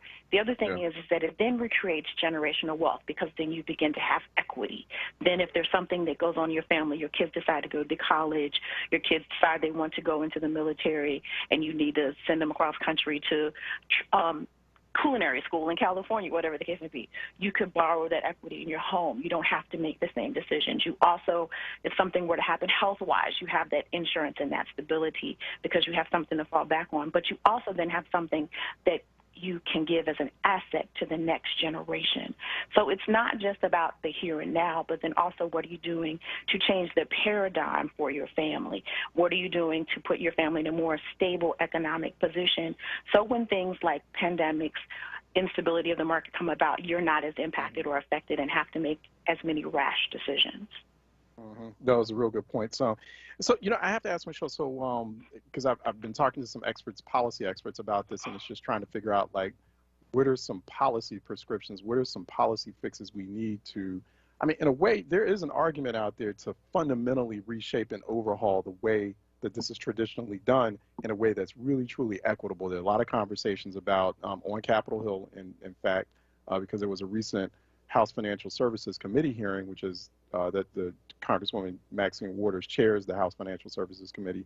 But suddenly this issue of credit rating, credit reporting, and how inequitable that whole space is coming up. And, there's a question of why do these three credit agencies, why are they like quasi-government agencies? Why do they have so much power and very little government oversight and regulation? We had a public policy a person from Demos, a think tank up in New York, who was saying that the federal government needs to run. There should be just one big centralized federal government credit registry instead of these three agencies kind of doing whatever they want to do. I'm sure you've heard that conversation where people are saying, you know what, this is a really deeply flawed, inequitable system. Credit rating and credit reporting and credit scoring. People now, you can't get a job. Certain jobs, you aren't allowed to be employed if you don't have a particular credit rating. I mean, that's some really pernicious stuff. And so do we feel like we need to get to a point where we need to completely revamp how this system is operating because so many people are getting hurt by it? I think, for us, for NeighborWorks America, where we fall is, the Hill is going to do what they're going to do, just like the state of Pennsylvania is going to do what it's going to do. What we really want to look at and what we want to make sure is happening is that all of the entities and the powers are coming together for whatever is a collective solution. So many times we're waiting at the federal level, at the state level, or even at the local level for something to change. But the consideration is what can we do right now to help level the paradigm? What can we do to make interim solutions that will help with the disparities before they get themselves together? Because, I love me some Auntie Max, but we know that's a long lead process. It's a long game, right. Right, that's a long game. That's a long game. But what we want to look at now is, well, what are the interim things that we can do? Where can we build in those interim fixes that will allow us to bridge those equity gaps that are going to make a difference now? Because, I used to work in education, and one thing that you used to always hear from parents, and they say, well, we're looking at this policy, and what are you like, but my kid is in school now. What can we do now? What we can do now is continue to, on the local level, have businesses, other nonprofits and other organizations that have the capacity to provide credit reporting and to provide some type of responsibility tracking that lets people know that this person is a good risk, that identifies that this person has been on task and they are helping to make a difference, that we are giving people the information they need so that they can make better credit choices, that we're giving them access to the counselors, funding the programs that allow them to make the economic shifts for themselves. I think that's almost more important than deciding what are they going to do on the Hill, right?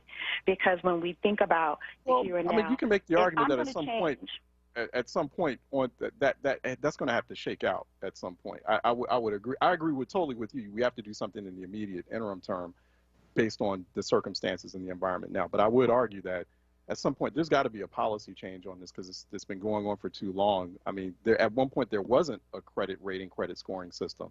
The whole purpose of doing credit rating, credit scoring, the history of it was, okay, well, we need something that's equitable so decisions aren't being made by like white people who are just basing it off of personal networks and personal connections. We need something equitable for black people. Now it's actually gotten worse. The way the credit scoring, credit rating system works and the credit reporting agencies are collecting information, there's obviously data privacy issues. So I think at some point, long game, I think that needs to fundamentally change.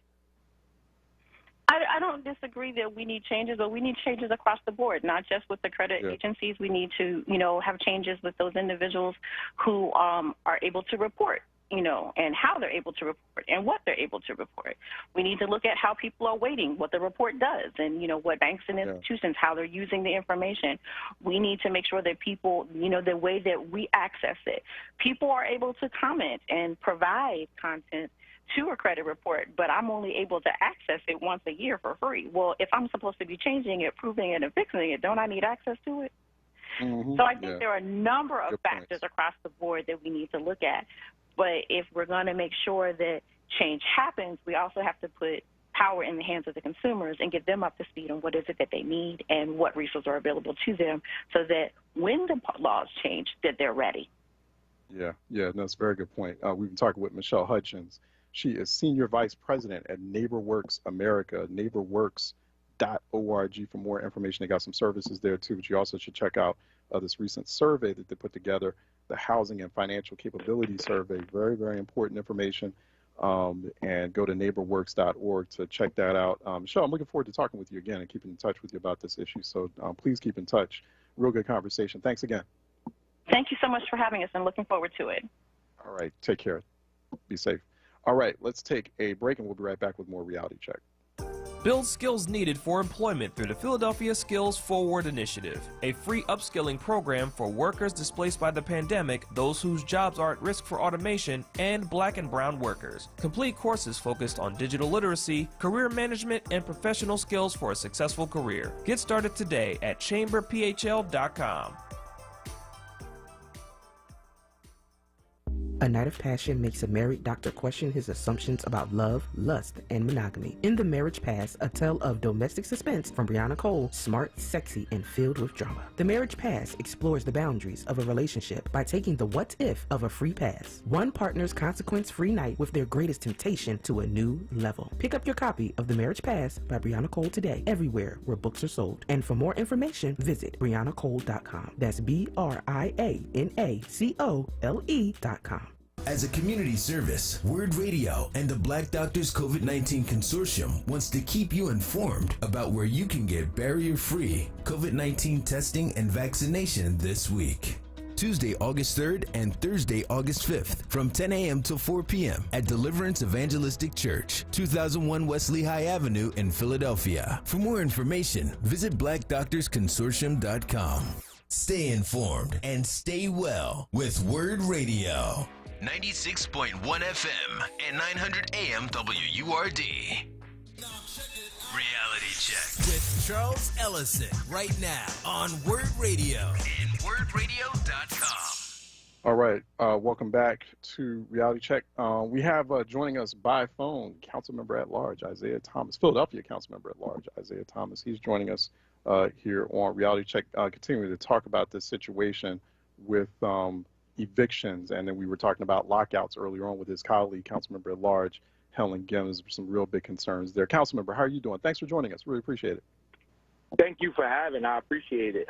For allowing me to call in, I appreciate it. And I did get a chance to listen to my colleague, Councilmember Gims, who's been a champion as it relates to fighting for renters, fighting for homeowners, addressing the housing crisis that we have, not just in Philadelphia, but across the country. So it's been a great show so far. But I also just wanted to call in because, I'm not scheduled to be here today. No, you're not. That's okay. I appreciate you listening in and calling in at moment's notice, too. That I really do appreciate that. Thank you. And the reason I'm doing it, Charles, is because I just want the listeners to understand that as elected officials, not only do we work for them, but we are accessible. I know that we don't respond to every email and we don't respond to every phone call. But, as a person who considers myself a millennial and somewhat technologically savvy, coming into council, one of the things I plan to pride myself on is responding to everything and everybody. And I think we were doing a good job of it for the first 3 months, and then the pandemic hit. And so what I ask people to do is just be a little patient and to recognize that you're going to have to ask us things more than one time. We try to do our best on social media, and when people reach out to our office, even if it's not something directly related to what we can do to support them, we always try to follow them through whatever issue they're facing, so we can ensure that it's addressed and they get a response, even if it's not something that we can directly do something about. So, I just, again, I appreciate Councilmember again, but I also wanted to just talk about like our level of accessibility as well as this hands-on approach that I know I have as it relates to style of governing. Because I know that listening audience is frustrated with a lot of things that's going on as it relates to the crises that we have in the city, but there are a lot of things that members of council are doing specifically for the Black community to try to help ease some of the anxiety, some of the issues that we have. Allow me to ask you, I appreciate that, I do. Why do you think that perception problem is there? Or maybe it's not perception, it's just, as I say sometimes, cognitive dissonance. There's just a disconnect there. There is this disconnect that's been there for quite some time, even before pandemic, between like you all at the grass tops and folks on the neighborhood level at the grassroots. And I feel like it's very deep, it's very pervasive, like everyone knows. And so I will say this, like someone like you, like on social media, you are responsive. Like I've actually had moments where we've had a conversation or I've asked you about something or made a statement and you respond like you or Councilmember Gim. I don't want to put you in the unfair situation of having to mention specific colleagues in your body who aren't like that. They really do need to start stepping up their game. I will say that as far as social media, because it should be used for that tool. But why do you think that is? Why people feel like there's this big disconnect, this divide between their local policymakers and them? I think so. I think it's multiple things. I think the first thing is that council sessions take place at 10 a.m. And, prior to becoming a member of city council, for me as an average constituent and as a former teacher, it's very difficult to actually know what's going on in the council session when I'm not readily available and able to listen to what's taking place. It's not realistic for us to ask constituents to go back and watch the YouTube clip or to check my page on a daily or weekly basis to be able to find out what's going on.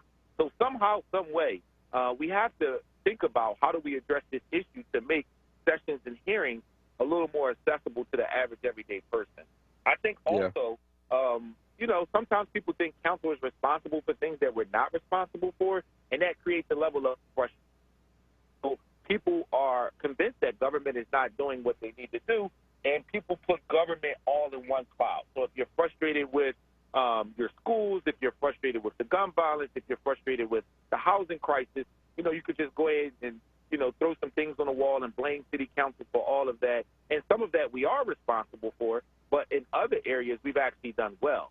And I think the last thing I'll say to this particular issue as far as the disconnect is when you think about some of the issues that we have addressed, this is what we're supposed to do. So on a certain level, we can't really ask people to give us credit for doing our job, right? We have done some things well, but there are a lot of things that we haven't done well. And we all know that human nature puts us in a position where we often remember the things that's happening as negative more than we remember the things that are positive, especially when the negative things are like things that lead to death, right? Like the COVID crisis or the homicide rate or the hit-and-run crisis or the overdose crisis. When you have all these type of crises that are taking place at a time, it's hard for us to pat ourselves on the back and say, well, we did this to protect workers or we did this to protect low-income people. We have done some good things to protect low-income people, to protect workers, and to protect Black folks in the city of Philadelphia, but because there are so many negative things shadowing over those positive things, how can we really pat ourselves on the back and say we're doing a good job? So patting yourselves on the back, but because I think this conversation right here, I like it. It gets to some fundamental questions about the way Philadelphia City Council operates. Like, and I know you've heard me before. Like, I really, and I'm not the only one. A lot of government reformers in the city, really, when they look around the country, when they look at other legislatures, they're like, like you guys spend a lot of time on stuff like honorific resolutions. I really feel like you need to get rid of that during those main sessions and put it in another format, or summer recess. Just the name recess, it's like you guys are going out to play. That's what recess means to people, to the average person. So what's another summer format? Yeah, I know you got to take a break and you also have to like do constituent service stuff, but what's another format that you can come up with where optically at least you're looking responsive to those critical or emergency needs? Because I think being on summer recess, council member, first of all, doing honorific resolutions, and sometimes you guys spend an inordinate amount of time on stuff that's not critical city business during those sessions. I'm hearing it. and people are listening to it and they're tapping out. And I'm not you, but your body seems tone deaf when there's a big emergency going on and you're doing an honorific resolution of somebody who, like, yeah, okay, maybe historically they're significant, but it has nothing to do literally with being evicted, the price of rent, and the price of bread. So put that in another format. I've made some suggestions on air about what you specifically could do, but I'm not the only one. How do we fix stuff like that? That format, that gives the impression that you all are out of touch. I hate the term summer recess myself. I agree with you 100%. As far they as need to come up with something else on that. Yeah. Yeah. As far as legislatively not having hearings, not having actual council hearings, because we do have committee hearings, even when we are not in council session. So yeah, not a whole lot this summer though. Yeah. No, I'm pretty sure there's a committee hearing happening next week. But what I will say, Charles, about this summer, it's like on dining outside and something else, but it's not dealing with homicides or lockouts and rental evictions. Like, you understand what I'm saying? Like, that's the impression that the average person gets. I don't disagree with what you're saying at all, and I think that part of the reason why I called in is to try to help think through and discuss some of the perception issues that we have, right? Because at the end of the day, I can't tell you your perception is different than what you're communicating to me because it's your perception. So I do agree with you. The summer recess is a significant issue. I am not on recess. I'm actually going to free basketball camp in 2 weeks, and I've done a ton of stuff throughout the course of the summer. We will have hearings, but what I will say to the hearing issue, one of the things that we're struggling with is because of the recent vote, hearings are no longer going to be virtual for us. So we cannot do any more virtual hearings or virtual sessions. So now it's time to plan that transition as far as what does it look like to convene again as far as face-to-face hearings and sessions, and how do we do that and do it in a way where we're not disregarding the Sunshine Act, but also where we're keeping everybody safe as it relates to the coronavirus crisis that we're facing. Hey, Councilman, what about honorific resolutions? That's a problem. That honorific resolutions thing, I don't rail about it on air because it's me seeing that. I hear that all the time. You guys spend what about getting rid of honorific resolutions during main council session times and getting into business? Like, all you guys are talking about is hardcore business, emergency business, dealing with critical suffering and issues that are in the community, especially when people are hearing it for 3 hours live on WURD. That's what people want to hear. They don't want to hear about somebody getting honored for something. So I am going to respectfully disagree with that. I am a person who does the champion of the month every month. And the reason that I think that is important is because my goal is to honor our youth and our young people who have put themselves in a position where they've excelled in some way. So no, I get it. So do it in a committee hearing. Like, set aside a special committee on honorific resolutions. Put it in another format at another time where that people can watch, but not during that main session. That's and I'm not the only one who's saying that. There are watchdogs. There are government watchdogs. People from like the Committee of 70 to others, me, regular, normal, average black folks who grew up in my neighborhood. They're like, this stuff wastes too much time. And I think that everybody's entitled to their opinion. And just like folks feel like that stuff wastes too much time, I'm just in the opinion where I feel like it's important that we give folks their flowers while they can still smell them. And in the midst of my resolutions, I really try to focus on honoring and making sure we recognize our young people. And in turn, what that does is it puts them in a position where they're now actively a part of a council session, especially when we were in person. We can invite them down to the council. Create another special one. Create a committee.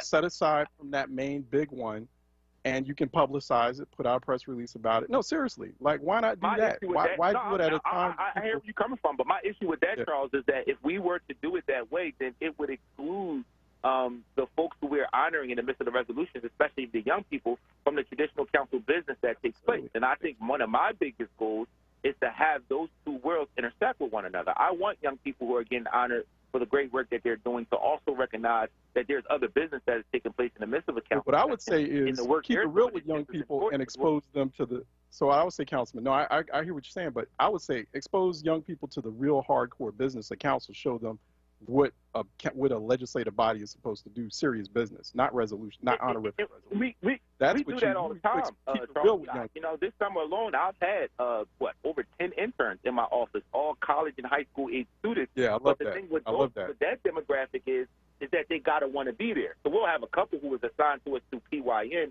who might not necessarily want to be there, but the bulk of the young people who are taking the trajectory that you just recommended actually want to be there. And unfortunately, in our community, there's not a real appetite for our young people to be as politically engaged as I would like them to see. So I hear you.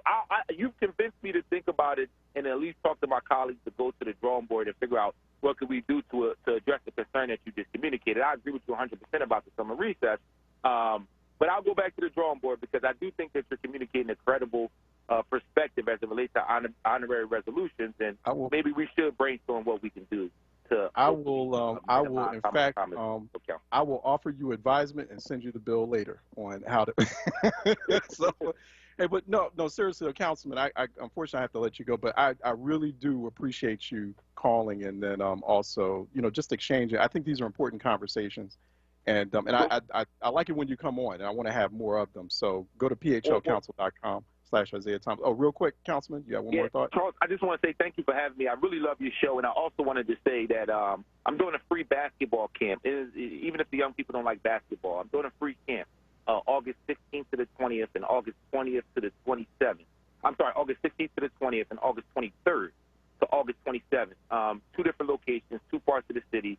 Free for young people ages 6 to 16, and we expect over 200 young people, 100 the first week and 100 the second week. We still have spots available as well, too. So this is my way of being hands-on and trying to be accessible and give back. And even at the camp, we're going to have a job fair the last day, August 27th, where young people will get the opportunity to interview, and some jobs will be hiring young people on the spot. So I'm looking forward to that as well, too, and I wanted to share that with your listening audience and just let them know we're here. We're accessible, and anything we can do to service the city of Philadelphia, that's my biggest goal. So thank you, Charles. You know I love reality. No, I appreciate. I know you listening too, Councilmember, and like I said, I think this was good. At CM Thomas PHL on social media or phlcouncil.com/Isaiah Thomas, you can get that information, especially on his social media thread about what he's up to right now, especially for the summer. Councilmember, be safe out there. We'll talk again. Thank you. All right, take care. Let's take a break, and when we come back, actually, phone lines are open. Phone lines are open at 215-634-8065, 866-361-0900 here on Reality Check. Let's take a break. We'll be right back. Tune in Sunday at 1 p.m. for more legal issues with Tony. Legal expert Tony Moore will be taking calls and discussing how to strategize and plan wisely, legally. More legal issues with Tony, Sunday at 1 p.m. Wake up and text. Text and eat. Text and meet up with a friend you haven't seen in forever. Hi. Oh, hey. Text and complain that they're on their phone the whole time. Text and listen to them complain that you're on your phone the whole time. Text and whatever. But when you get behind the wheel, give your phone to a passenger. Put it in the glove box. Just don't text and drive. Visit StopTextsStopWrecks.org. A message from NHTSA and the Ad Council. Be there this Friday at the Summer Freedom Neighborhood Love Tour and stand with WURD Radio to amplify voices of the Black community as a digital 4WURD member for as low as $5 per month. And receive a free gift for signing up. See you on Friday and join Tiffany Bacon, 10 a.m. till noon at the Marian Anderson Recreation Center, 740 South 7th Street, or visit WURDradio.com. Start or renew your 4WURD membership today. This is WURD Radio, 96.1 FM and 900 AM WURD Philadelphia. Streaming live on WURDradio.com, the WURD Radio app, or watch live on WURD TV via Facebook and YouTube. WURD Radio, independent Black media. Reality Check with Charles Ellison right now on WURD Radio and WURDradio.com. Welcome back to Reality Check. Phone lines are open, 215-634-8065, 866-361-0900 here on Reality Check, 215-634-8065, 866-361-0900. Yeah, I know. I've been called the Eat Your Vegetables host. Like I keep it serious. But no, seriously, I know some people out there are like, man, you want to take away honorific resolutions? Like some of us out there, we like getting those resolutions. I'm not saying stop giving people honorific resolutions. I think they do play a civic role, making people, feel appreciated, and it is one tool to also kind of connect the people more with city council, and it's a good kind of community interaction, community relations tool. Don't take up so much time. I'm just saying, create another format for it. Council is taking up way too much time. I mean, we've seen there's concerns about that. It's the same thing as like Congress, and this was raised, this still is raised to this day as an issue in Congress. They spend a lot of time on the House floor introducing resolutions to name post offices. It's a bit, and I know it sounds funny and ridiculous, but it's not a trivial matter. It's like when I turn on C-SPAN and I'm watching my Congress in business, in session, I don't want to see them about giving a speech about putting a name on a post office. No, I want to see like, hey, what are you doing about infrastructure? What are you doing about climate crisis? What are you doing about, housing insecurity or food insecurity, whatever? What's the plan for the 3 million kids that have vanished during pandemic from public school rolls, like stuff like that. I don't want to hear about somebody, being named and why they should have their name on a post office. That's become a big enough concern where some government watchdog groups are like, hey, Congress has to put a stop to that, figure out another format for that. So no one is arguing for the end of honorific resolutions. I'm not arguing for the end of, and I know other people out there who watch Philly City Council and these legislative bodies are not arguing for not doing honorific resolutions, but when you know the time and the money that's spent into, putting so much emphasis on that, it's when these multiple crises are happening all at once in real time, that's what, whether, Councilmember Thomas and myself will have to respectfully agree to disagree on this point, but that's one of those things that makes, the average Philadelphia resident out there not confident in their council's ability to tackle these crises. That's one thing that's contributing to it. Whether your council members are seeing it or not, they're probably talking to just maybe like a small group of constituents who are like, oh, hey, thank you so much. I got the honor. Of course you're going to say, when you get an honorific resolution, you're going to be like, you're going to say, no, like, I don't appreciate it. Of course, you're going to be nice. You're going to smile in the council member's face and be like, oh, this is nice. While in the meantime, the vast majority of folks out there, the community, is like, hey, like, this is taking up too much time. Now, to the council member's earlier point in our exchange, I totally agree with him on this. He's right, and Council Member Gim alluded to this earlier on.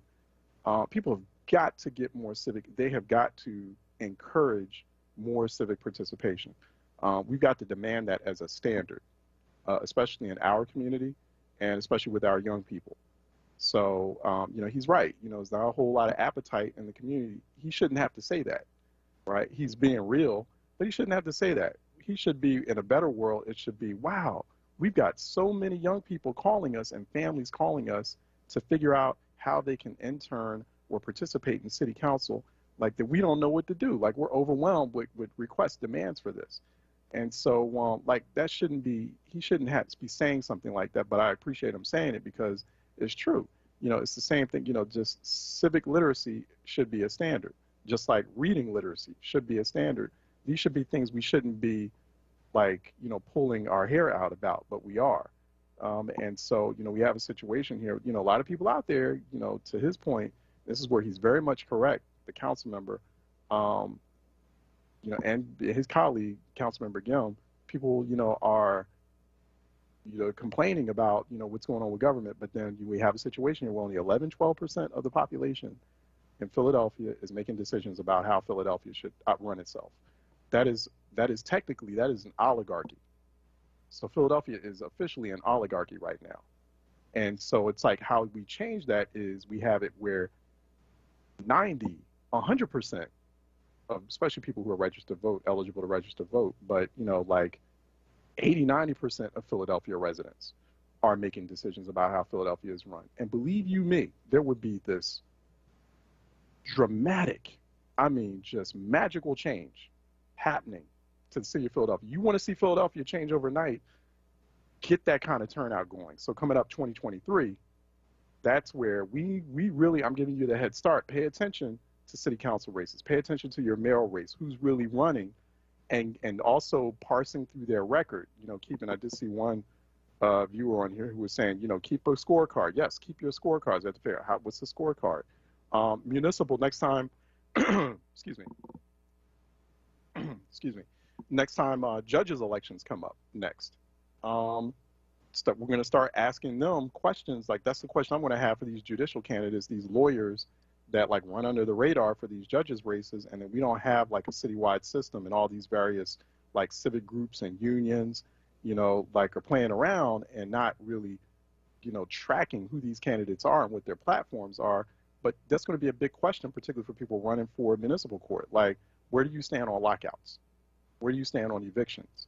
Oh, well, you know, like, and if they're like beating around the bush, or they're saying like, well, that's something, you know, we need to be fair to landlords and all this, like, so you really are for a system that knocks on people's door while they're in the middle of dinner with their kids and telling them to get out in 10 minutes. You're with that system. You don't need to be a judge. You don't need to be a judge. You need, I'm not voting for you. So we are going to be much more intentional and deliberative about, or we have to be much more intentional and deliberative about that, because it's just a lot of things that are happening in Philadelphia just make absolutely no sense. It's like it defies common sense, and it's been like that for a long time. And so, and it's like one problem that should have already been resolved.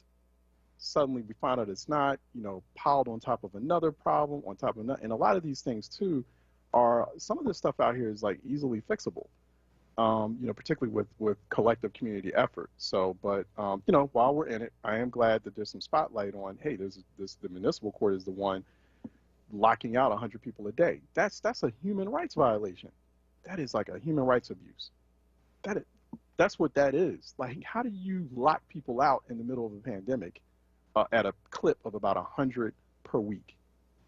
You know, and Philadelphia prides itself as being this progressive city. That doesn't sound progressive. So, I mean, there's got to be another way. So, and it's like, okay, well, I understand, like, there's this narrative, oh, okay, well, there's good landlords out there. Well, apparently not, if, like, landlords are out there allowing human beings to get kicked out of their house in 10 minutes. Like, that's some evil, like, inhumane stuff.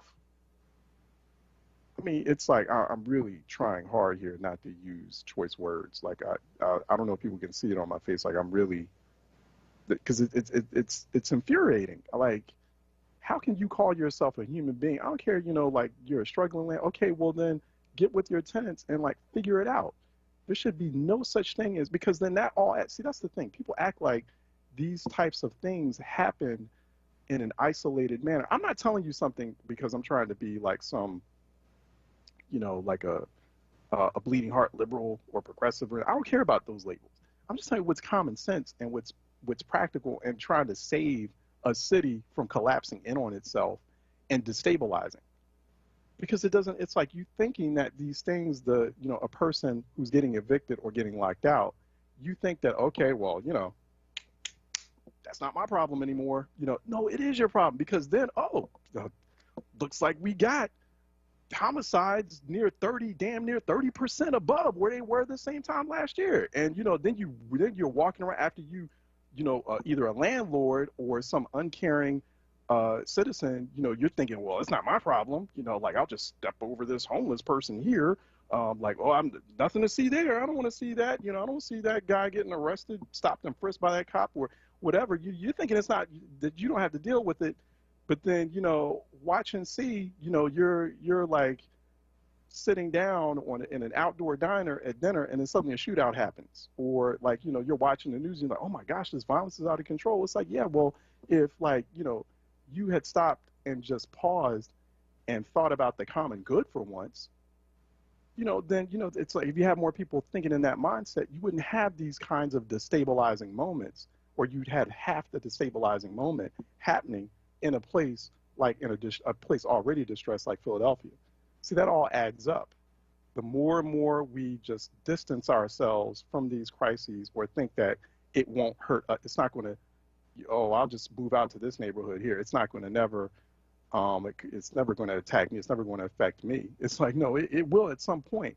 I mean, like karma, it all comes back. So it's like, you know, people, we have to be really intentional and a lot more compassionate, and not because we're trying to be conservative or because we're trying to be liberal or progressive, or I don't care about that. It's just about, like, you know, what's best for everyone. Like, how are we getting ourselves closer to more positive outcomes and to better quality of life for everyone? I'm sorry, let me go to Willie out of Winfield, who's calling in for a reality check. Willie? Yes, good afternoon, Charles. Fantastic show. I think you have really brought an Emmy Award to your show, because you have spoken the minds and hearts of a vast majority of African Americans and Latinos who are feeling dispossessed in the city of Philadelphia. It's one thing to point out that they have taken civics out of City Hall, out of public school for a reason, and that is to destabilize and disincentivize young people from becoming involved in city government and in becoming involved in civic affairs and community affairs. But one thing that I want to say to you, you did a fantastic job interviewing City Councilwoman Helen Gim. I think it would be a great idea if you or someone who comes after you today would invite the president of the municipal court to come on and explain why and how during a pandemic they have the audacity and the inhumanity to be locking people out, because it does not bode well for the image of the city of Philadelphia. It does not bode well for the health and safety of Philadelphians. If you put people in shelters during a pandemic such as we're having now, it will increase our hospitalization rates. It will increase our death rates, our death rates. And I think it really would be incumbent upon you or another presenter to bring on the president, and I'm sure they're listening, because from my understanding, they're not doing much of anything down in common pleas court, municipal court, or any other court down there in City Hall.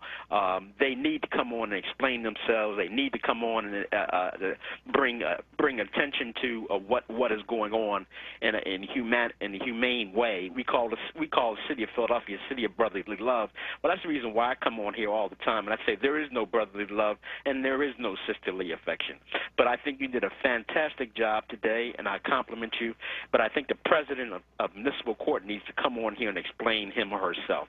Thank you very, very much.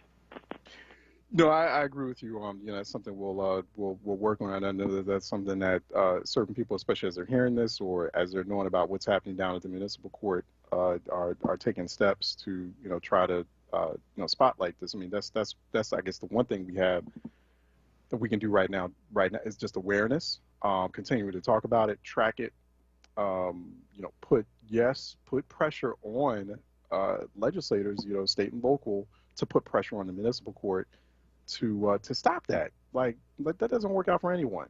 Like that doesn't work out for the courts at a certain point, because then it's like a vicious cycle. Okay, so you lock out 100 people per week, 100 tenants per week. That then becomes a crisis for them. Then they end up doing some of those folks there because they're like they've reached sort of like they've reached like the bottom, right? They fell to the bottom. They've hit the bottom, rock bottom. So then they start doing desperate things. Then that turns into a public health crisis. It becomes a public safety crisis.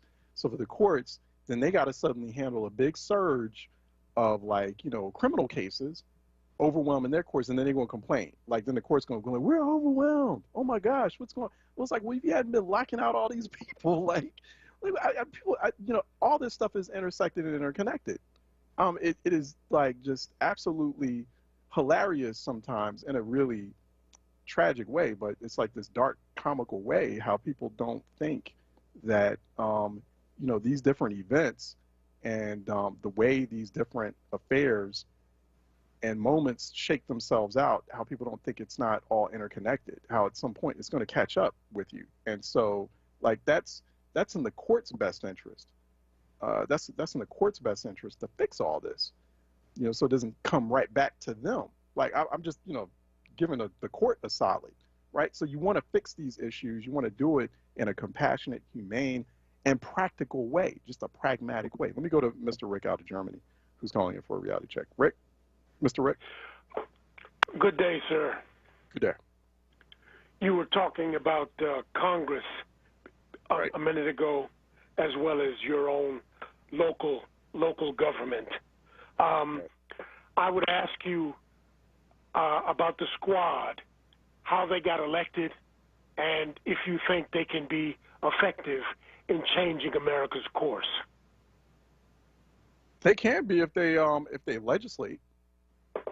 Like I need, when I'm looking at the squad's legislative scorecard and the amount of legislation that they're producing or drafting, I'm not seeing a whole lot there.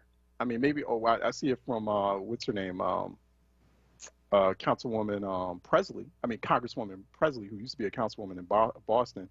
Like she knows she's been a legislator. Like, so she knows, hey, at the end of the day, my performance is tracked or marked by how much legislation I'm developing and producing. But we see a situation in Congress now where actually members of Congress, people like, and including people especially like Alexandria Ocasio-Cortez, Ilhan Omar, Rashida Tlaib, they're putting more money into their communication staff or hiring communication staff than in policymaking staff or like legislative aides, legislative directors. Like I don't need to hear from you or hear your tweets all the time. I need you to be busy crafting legislation on these issues your constituents care about, and that you basically purport or say that you care about when you're in media. So that the squad can work if they get to the business, and that's hard business. It's tough work, and it's not sexy, and sometimes it requires that you have to disappear for a while out of public view. But I'm not seeing enough of that collectively from the squad. I would just like to say, as an observer here in Germany, I am hopeful with the election of 2 Muslims and 2 Native Americans to the U.S. Congress. Even though I'm not a big fan of Islam, the fact that 2 Muslims could get elected gives me great hope. Mm-hmm. No, it does. I mean, we need more people. We need the Congress to be much more. I appreciate that, Mr. Rick, and I agree with you. We need the Congress to be much more representative of the population. We're not there. We're not there yet, especially in the Senate. In the Senate, it's a worse situation in terms of lack of representation. It's a very white affair in the Senate, and that has to stop. And so I'm encouraged that it's much more diverse now than when it was when I was working on Capitol Hill. But we got a long ways to go. Let me take George out of Center City, who's calling in for a reality check. George? George, how you doing, Charles?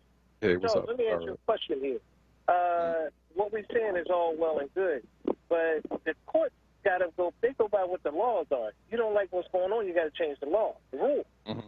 I always say that. You don't like what's going on, you got to get legislators to change the rules or change the law. They're going by that. The only That's thing fair. Yeah, that really, that's a good point. Yeah. Yeah, I mean, it ain't about emotions. It's not about your feelings or your thought or what you think personally. It doesn't matter. The point is that they got to get these people out before the winter kicks in. Because you got to look at it like this, Charles. People who own property are paying the water, they're paying the insurance, they're paying the taxes. All this here is coming out of their pocket, and people living free. Now, you got to look at a lot of them already got the money. Instead of them signing it over to the landlord, they kept the money themselves. I don't know. See, that's the thing. I don't know about that. All I know is that the vast majority of the money has not been dispersed yet. Well, people are waiting on wait a checks. minute. The majority of the money hasn't been dispersed yet, Charles, but you blame your legislators for that. Okay? Oh, yeah, the only yeah. Ones No, that I we know agree. the only ones we know for to be a fact that really did a job with that money and people. Matter of fact, if you go anywhere on the Parkway, right, they got private people in those buildings downstairs doing the paperwork for people in those high-end apartments and condos paying for it. Now, why is it that they can get through, Charles, and they're getting the money? They've been doing this for the last 3-4 months. I mean, African Americans all of a sudden acting like this is something new. This stuff's been going on for a minute. Now all of a sudden people getting put out, they want to cry. Come on, man. I mean, at some point we got to stop the pity party. We got to stop the pity party. I mean, that's all we do. Go on, whining. And believe me, it's not even about, I deal with right and wrong, no emotions, where the facts are, and that's it. All that other stuff, it don't mean anything. Let me say this here, Charles, about their election. These council people, first of all, you had these clowns who go up to Harrisburg from city council. That's not their job. You're a council person. Why are you up in Harrisburg dealing with what's going on up there? It doesn't concern you. You're supposed to get with your legislator or the person that's in charge and deal with it that way. That's just like if somebody from Harrisburg came down here to city council and sat down here with the mayor and told the mayor, well, we think you should be doing this and doing that, without going to the president of the city council. That's disrespectful. I mean, come on. I mean, it's the same thing as if I'm a resident of the city and I feel like I want to go to my state capital to like advocate around something. I don't think that there's anything terribly wrong about that, especially now. I guess it's disrespectful if you don't check in. If you haven't exhausted all avenues as a legislator, a local legislator, with your state legislators who are working on that issue. But I would think that the state legislators will welcome it as like to bolster their, especially in Harrisburg. They weren't welcome. They weren't, Charles. Come on. Everybody know in the news even said that they went up there for a photo shoot. Okay, it was a photo op. So what? People shouldn't protest about an unequal education funding in Pennsylvania? It was about an elected official who got all the press. It was about that elected official showing out. It was about that elected official giving out George. Crazy erroneous. So no one should go to Harrisburg and be upset. No, people can go anywhere they want. They have a right. Citizens have a right. Maybe we're making too much hay. Maybe we're not at the education funding aspect of this yet because we're so busy worried about what that particular council member's motives were. Like maybe we need to just have a conversation, just be like, okay, she went there. I don't care why she went there. She went there and she highlighted an issue. I don't care about her motives. I care about the status of the issue. But Charles, it ain't about going somewhere and getting some highlights. What did they get out of it? Nothing but getting people up there pissed off. One, they're up there. You come up there and disrupt their stuff without talking to anybody. I mean, that's all of them talking about. All those legislators, they can't say nothing, but they talk about each other. And remember, Charles, you're in a vindictive business, okay? Who's going to pay for it? I mean, people. I wonder about that, George. Okay, so in order for me to be pissed off about something or to advocate about something, I got to check in with people. Yeah, you're an elected official. If you're Charles, you worked it. You did it. No, Charles, you work for an elected official, and you know the protocol is the respect is due to all. If you're going to Harrisburg, you talk to the people in Harrisburg. You just don't come in their house and start talking and throwing around stuff because they don't come to city council and do that. Darrell Clark would never permit somebody from Harrisburg to come in here. But I've seen a couple of times state representatives, they'll come in and they'll give testimony. I think that's fine. But hey, I gotta let you go, George. I really do have to take a break because we gotta go to the next segment. But thanks for that. I appreciate it. Let me take a break and I'll be right back. Hi, this is John. Hi, this is Juanita, owners of JD's Auto Body and Painting. We're located at 6300 Wayne Avenue, right there at the intersection of Wayne and Washington Lane. We really like to thank all you WURD listeners for the support that you've given our business, and we really hope to see you in the future. JD, tell them about our products and services we have. We have a new state-of-the-art paint shop along with our body shop and detail shop. We can help you with the dents and scratches from the winter season. Come to JD's Auto Body and Painting. Come on out and check us out. We're still honoring that WURD 10% discount. Give us a call, 215-848-5949. Again, 215-848-5949. Thanks again for supporting our business. We really appreciate you. See you at JD's Auto Body and Painting. Thinking about retirement? Make sure a My Social Security account is a part of your plan. A My Social Security account gives you secure access to your personal earnings history and benefit status. You can find out if you're eligible to receive benefits, compare retirement benefit estimates at different ages or dates, view spousal benefit estimates, and more. Plan for your future. Open a My Social Security account at ssa.gov/myaccount. Social Security, securing today and tomorrow. Produced at U.S. taxpayer expense. Want the latest in WURD swag? Check out the shop tab on WURDradio.com. Hoodies, tees, and more in a variety of colors. The shop tab on WURDradio.com. Show the world that you're all about black. Talk media. This is not a fad for us. We will not resume our regular programming when things die down. We're not black to help our bottom line or because it's politically correct. We're not joining a fight. This has been our fight, our message, our people. Black lives have always mattered here. We are undeniably, indefatigably, unapologetically, permanently black. Talk media. WURD. Reality Check with Charles Ellison right now on WURD Radio and WURDradio.com. Okay, welcome back to Reality Check. Heading to an EcoWord segment. We have Eric Goldwyn with us, Program Director at the Marin Institute of Urban Management. That's at New York University, NYU. He's also a professor in transportation and land use issues at NYU. We've had him on here before talking about issues like mass transit. I want to continue that conversation about mass transit. We don't highlight it enough. So, and I'm a big fan of mass transit. Big fan. So I don't talk about it enough. In fact, I feel bad that I don't talk about it enough. Eric, how are you doing? Good to talk to you. I'm doing well. Thanks for having me back on. Excellent. So, I mean, I wish if I could have a subway station at my front door. I grew up about a half a block from a subway station. Loved it. Loved doing that. Being able to. I don't think I appreciated it enough when I was a kid, but I appreciate it now. As we're speaking of mass transit, we're debating this new infrastructure bill. You know, we hear like back and forth going on, especially in the Senate about, we expect, something like a $1 trillion baseline infrastructure bill. Your thoughts on how that's played out in terms of the mass transit investment? Initially, we were real hopeful. We saw like some big investments for mass transit, not so much now. Well, so in my research, I look a lot at capital construction, so the rollout of sort of new systems or extensions of existing systems. And so there's a program called New Starts that is administered by the Department of Transportation, and they are, in the current language, looking to expand the amount of money to that program by about $1 billion a year. So that could be a good thing. The big issue relative to that, though, is that in America, we just spend a lot of money and don't get as much return on our investment as some other places in the world. So even though we're getting that extra $1 billion, hopefully we'll sort of spend it much more prudently.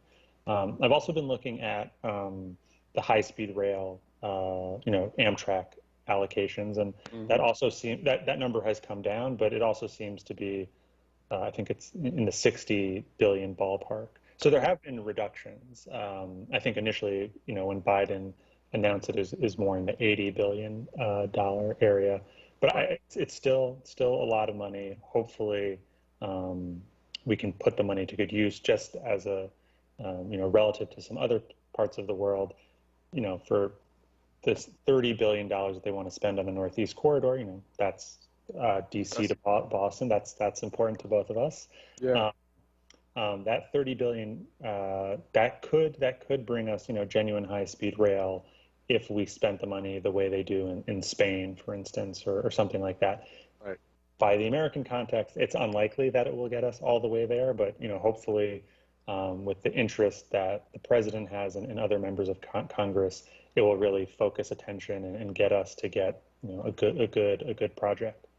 That sounds encouraging.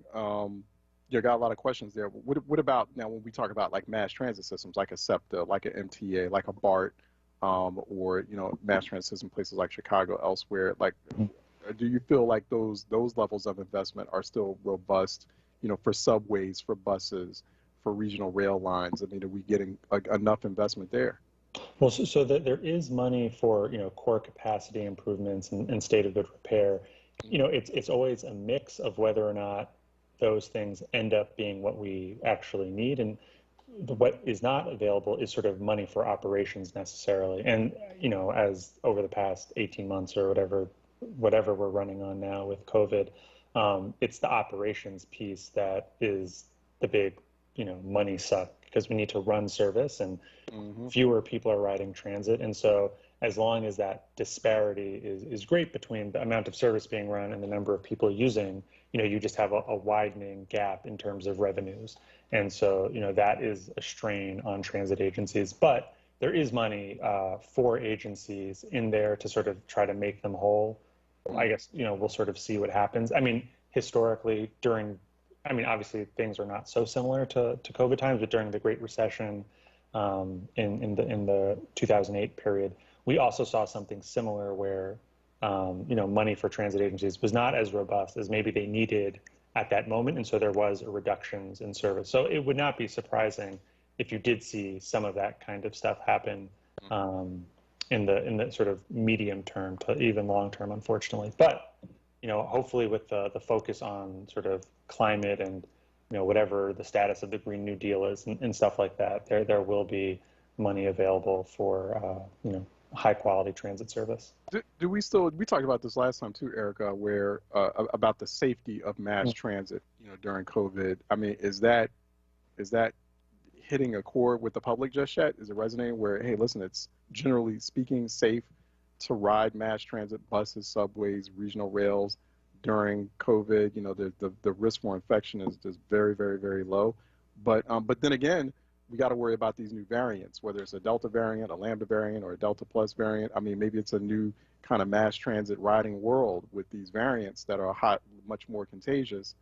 And then, we have to consider, the types of populations that are more susceptible to those variants, right? So, like, have we had to sort of pivot around that conversation about whether or not riding mass transit is safe during a highly infectious pandemic?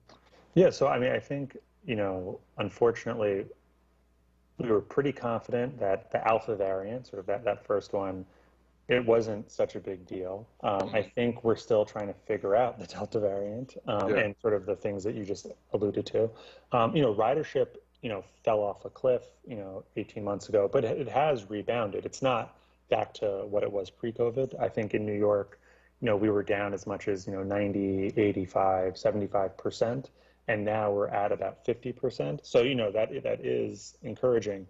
But part of the thing, as you well know, is, as jobs open up and things like that, where people just don't have alternatives, they're gonna get on a subway, gonna get on a bus. And I think that, we're not quite sure about the transmissibility. We do know that it's very transmissible, Delta, but I haven't seen anything showing that, the subway or the bus or something like that is sort of immune from that. I think, people are going to be nervous and there will be some trepidation, but sort of going to, I think, to your earlier point, there's a population of, people who just don't have the ability to necessarily opt out of going to work every day. And some, these are our frontline jobs, those types of things, but, restaurants are opening up and things like that. So I think, lower income people are definitely, I hate to use it, but we're going to sort of learn from their experience in the next couple weeks and months. And I think we'll see. I think to your average person, though, they're probably like, if I can avoid it, I'm going to avoid it, which obviously is sort of further reinforcing the downward spiral we've seen in ridership. Yeah, no, that's really unfortunate, especially at a time when you need mass transit, you need to limit driving. When you need to limit emissions, you need to eliminate as many carbon emissions as you can possibly eliminate during this time of increasing really destabilizing heat waves. And just to your point, go ahead. Congestion is back to pre-COVID levels. Like there's more driving now. Than there was 18 months ago. And the thing that has been remarkable in every city that I've looked at, which is, I want to say, 15 American cities, the proportion of travel. So overall travel has declined, that's true. But the proportion of travel by automobile is increasing, right? So if there were 100 trips a day, I'm making up some of these numbers, 18 months ago, let's say 90% of those trips were by automobile. Now, let's say there are 50 trips a day in a city. And so I guess the equivalent would be 45, but now we're seeing it be 47, 92%, 94%, 95% of trips are by car. So people are opting for the automobile, even though there's less total travel, but more people are going by auto. I hope I explained that clearly. Yeah, no, you're right. Because I mean, and there was a point too when we were in that lockdown situation, like in the spring of last year, and the area, it was like these blue skies, right? The urban skylines, like that was a real thing. That was from no congestion, no traffic, really. I mean, virtually no traffic, and so it was an amazing thing to see. It was very brief, but it was because no one was out, and so I mean, that was just one of those kind of brief things that was happening. Vaccine access, this issue of, kind of aligning the issue of mass transit use with vaccine access. I think we've resolved, for the most part, vaccine access issues, but there was an issue of, vaccine centers becoming car-centric. They were very car-centric. They weren't like places you could go to via mass transit for the most part. And so, could there have been more access to vaccines? Does that change the conversation, Eric? I mean, in your spaces, are you starting to have more conversations about, leveraging mass transit for access to emergency services, to medical services, to things like vaccines? Absolutely. I think that's a really important point. I think early on, right, there were a lot of drive-through vaccine centers where I live in New York, so I didn't experience it this way, but, if you showed up not in an automobile, you couldn't get access to a vaccine. But what cities have been doing of late, which I think is really great and encouraging, is they've been sending out sort of mobile vehicles. Like on the block that I live on, there's a van that shows up every morning from like 9 to 12, and anyone who wants to get a vaccine, can go get one. And I've read about this in a bunch of other cities as well. And I think that's, if we're serious about getting, vaccine rates, 75, 80%, whatever the numbers were, I mean, even higher. I think obviously having some of those mandatory requirements that cities and states are pushing for and jobs are pushing for. But then also, you have to flood your city with the vaccine, right, and get it out into communities and neighborhoods that maybe can't drive or have easy access to anything other than mass transit to go get that vaccine. Yeah. What do you think, Eric? I mean, how do we change perceptions about mass transit, right? There's the perception that mass transit is, you're in New York City. It's only a New York thing, right? That's how New York City is branded. Philadelphia's actually got really good, really big mass transit, but we're not typically perceived in that way like New York is. It's perceived as a low-income people's activity. Only low-income poor people take mass transit. That's definitely not the case. So, how do we like change that conversation? Because I think that is a big part of it. Just like, oh, it's an urban thing. I live out here in the suburbs and exurbs and rural areas, and I shouldn't be concerned about it. Oh, it's a poor people's thing. I don't want to be on it anyway. But at the same time, you have to, talk about how it is a very significant and essential asset for people who are in low-income, moderate-income situations, getting to and from work and to and from school and all of that. I mean, how do we address that conversation? Absolutely. I mean, I think, right, you need to elevate the service. And I think, the fundamental key is you need to provide anywhere-to-anywhere connectivity, right? So basically meaning, right, I can go from my home to school, to job, to hang out with my friends, to shopping, to, whatever, all by mass transit, be it, a subway, a bus, a commuter rail, whatever you like. And until that connectivity exists and that it's reliable, right? So meaning I know that if I go to the corner to wait for the bus, I'm not going to be waiting for 35 minutes. Right. I know that there's going to be a bus that allows me to travel at all times of day, within reason. I think for so many transit systems across this country, sort of to your point, it's really seen as an option of last resort where, okay, it runs from 7 a.m. to 9 a.m. and then doesn't run again until 4 p.m. and then stops running at 6 p.m. It comes once an hour, and it's just that's so. Those are incredible obstacles to put up in front of people's lives that are much more dynamic, right? Like, let's say you're have an emergency and you have to go do something, right? If the bus comes once an hour, that's not really going to be very helpful for you. So I think, right, the thing that you want to see is, more frequency outside of the peaks and, for some places, even during the peak hours. And then you want to see sort of, good quality service that is reliable. So that's going to mean taking space away on the roadways for buses so that the bus is not stuck in traffic. And then having service that's more than once every 15 minutes even.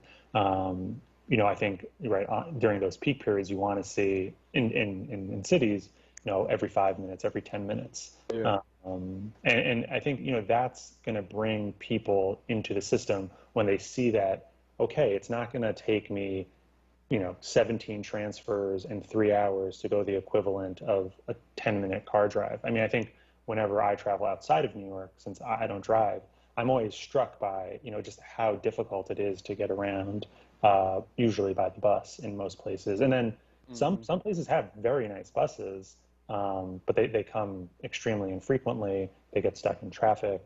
Yeah.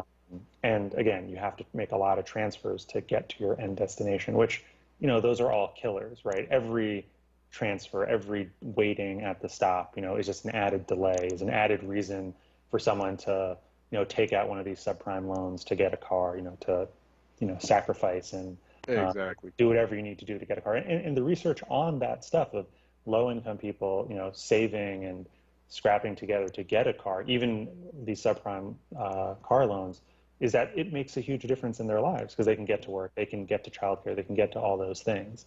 So what you want is that your transit system can really provide that level of service.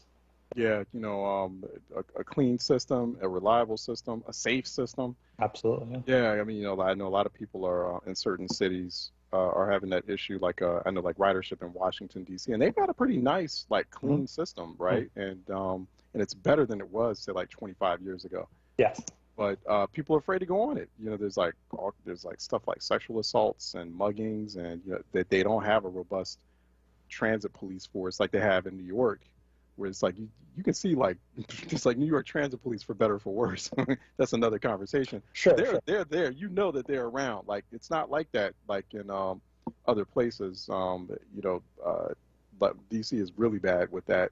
So it's like, the safety issue, I think, is something that has to be tackled as well. And that's also a ridership issue, right? The more people that are on the subways and buses, the more comfortable people will be, the more sort of eyes, I guess, in this case, on the bus or on the subway. Right. That enhances safety and sort of the perception of safety and confidence that, you're not going to be a victim of, X, Y, or Z.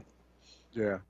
We've been talking with Eric Gold when he came back to us, transportation expert. He is the director at the Marin Institute of Urban Management at New York University, professor in transportation and land use. Of course, you can go to nyu.edu for more information on him and the work that he does there. We have to have you back, Eric. Thanks for this conversation and research. We'll talk to you again. Thank you very much. Talk to you. Be safe. Bye-bye. All right. Let's take a break, and as we wrap up this Thursday edition, phone lines are open, 215-634-8065, 866-361-0900. Let's take a break. We'll be right back. As a father, I've done everything I can to protect my children. For my family, getting the COVID vaccine is about protecting the whole family now and in the future. That's why I'm making sure my children get the COVID vaccine and protect their health. For me, it's one less health risk to worry about. You have the power to finish this.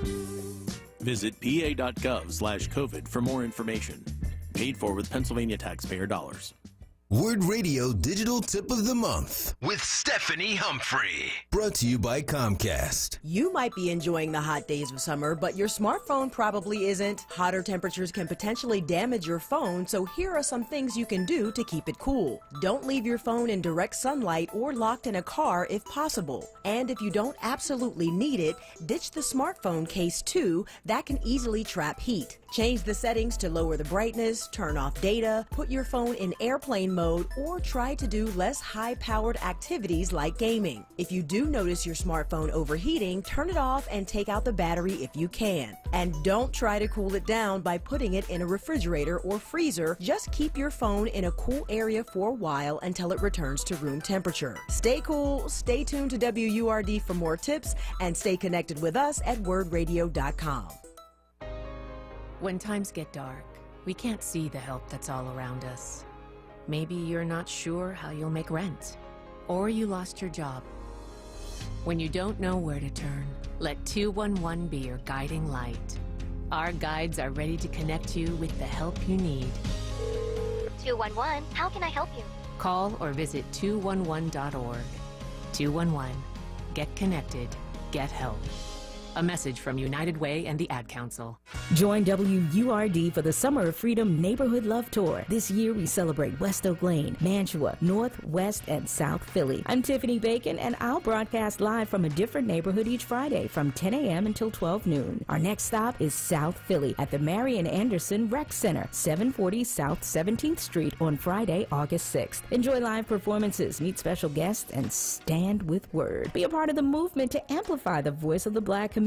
Show your support and join or renew your WURD membership on site. That's the Summer of Freedom Neighborhood Love Tour at the Marian Anderson Rec Center from 10 a.m. until 12 noon on Friday, August 6th. WURD, showing love this summer. The WURD Radio Neighborhood Love Tour is sponsored by Comcast and supported by Pico, Keystone First, and Ready Set Philly. With Charles Ellison right now on WURD Radio and WURDradio.com. Okay, welcome back to Reality Check. Yusuf out of Oak Lane is calling in for a Reality Check. Yusuf, what's up? Yeah, good afternoon, sir. Hey, good afternoon. You talking about the landlords earlier and how inhumane they are to put people out.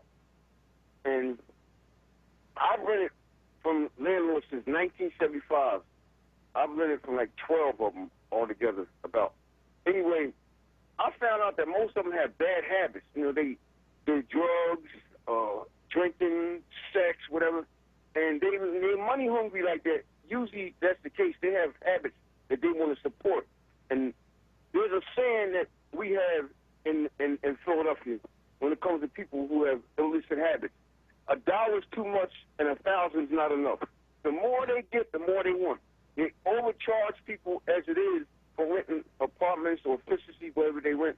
And then a lot of them themselves can be evicted because their buildings be out of code. There'd be something wrong within or the interior or the exterior of their building, and they could be shut down. And so when they know that they're about to be shut down, they can't pass inspection, they'll start overcharging people for rent to get all the money they can get out of them. I got away from a guy like that on 8 Cuba CCB Mall. As soon as he had his building shut down, they tore it down because it was about to fall down. But he was still charging people rent and talking about raising it. You know what I'm saying? Yeah. So a lot of them landlords have habits, man. A lot of them are just addicted. They're addicts. And that's why they raise rent on people. I ain't saying all of them are like that, but the ones out there, well, to your point, like that.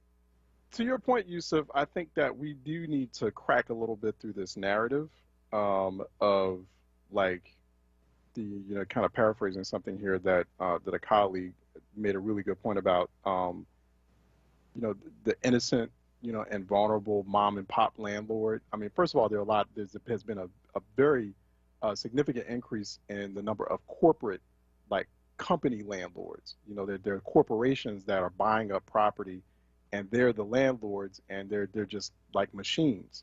And so there's been a huge spike in that since the last recession from 2008. We need to be aware of that. We need to get a good count of that, especially in a place like Philadelphia. So there's that. And then there are a lot of other, not all landlords are just like these nice mom and pop shops and, doing the right thing. I'm not saying all landlords are like this. I don't want to give blanket assumptions, but if we're having a situation where 100 people per week are being locked out, to me, that doesn't suggest or indicate or signal that the vast majority of landlords out there's a huge segment of the landlord population which is being inhumane, and you need to cut it out, like especially when we're in this moment together. And the only way we're going to get through it together is if we're being practical about it, and we're not creating any more stress on these systems and on society than has already been created. So I think, Yusuf, you make a really good point. I got to move on, so I want to take one more call from Abdul Jabbar out of West Philly. Abdul Jabbar. How you doing, Charles? Hey, how are you doing? I'm good. I've been trying to get into trying to call into the show for like the last week. I love when George calls. You know why? Because not only does he call, but I seen him when city council was open, and what I realized is that this man, he knows what he's talking about.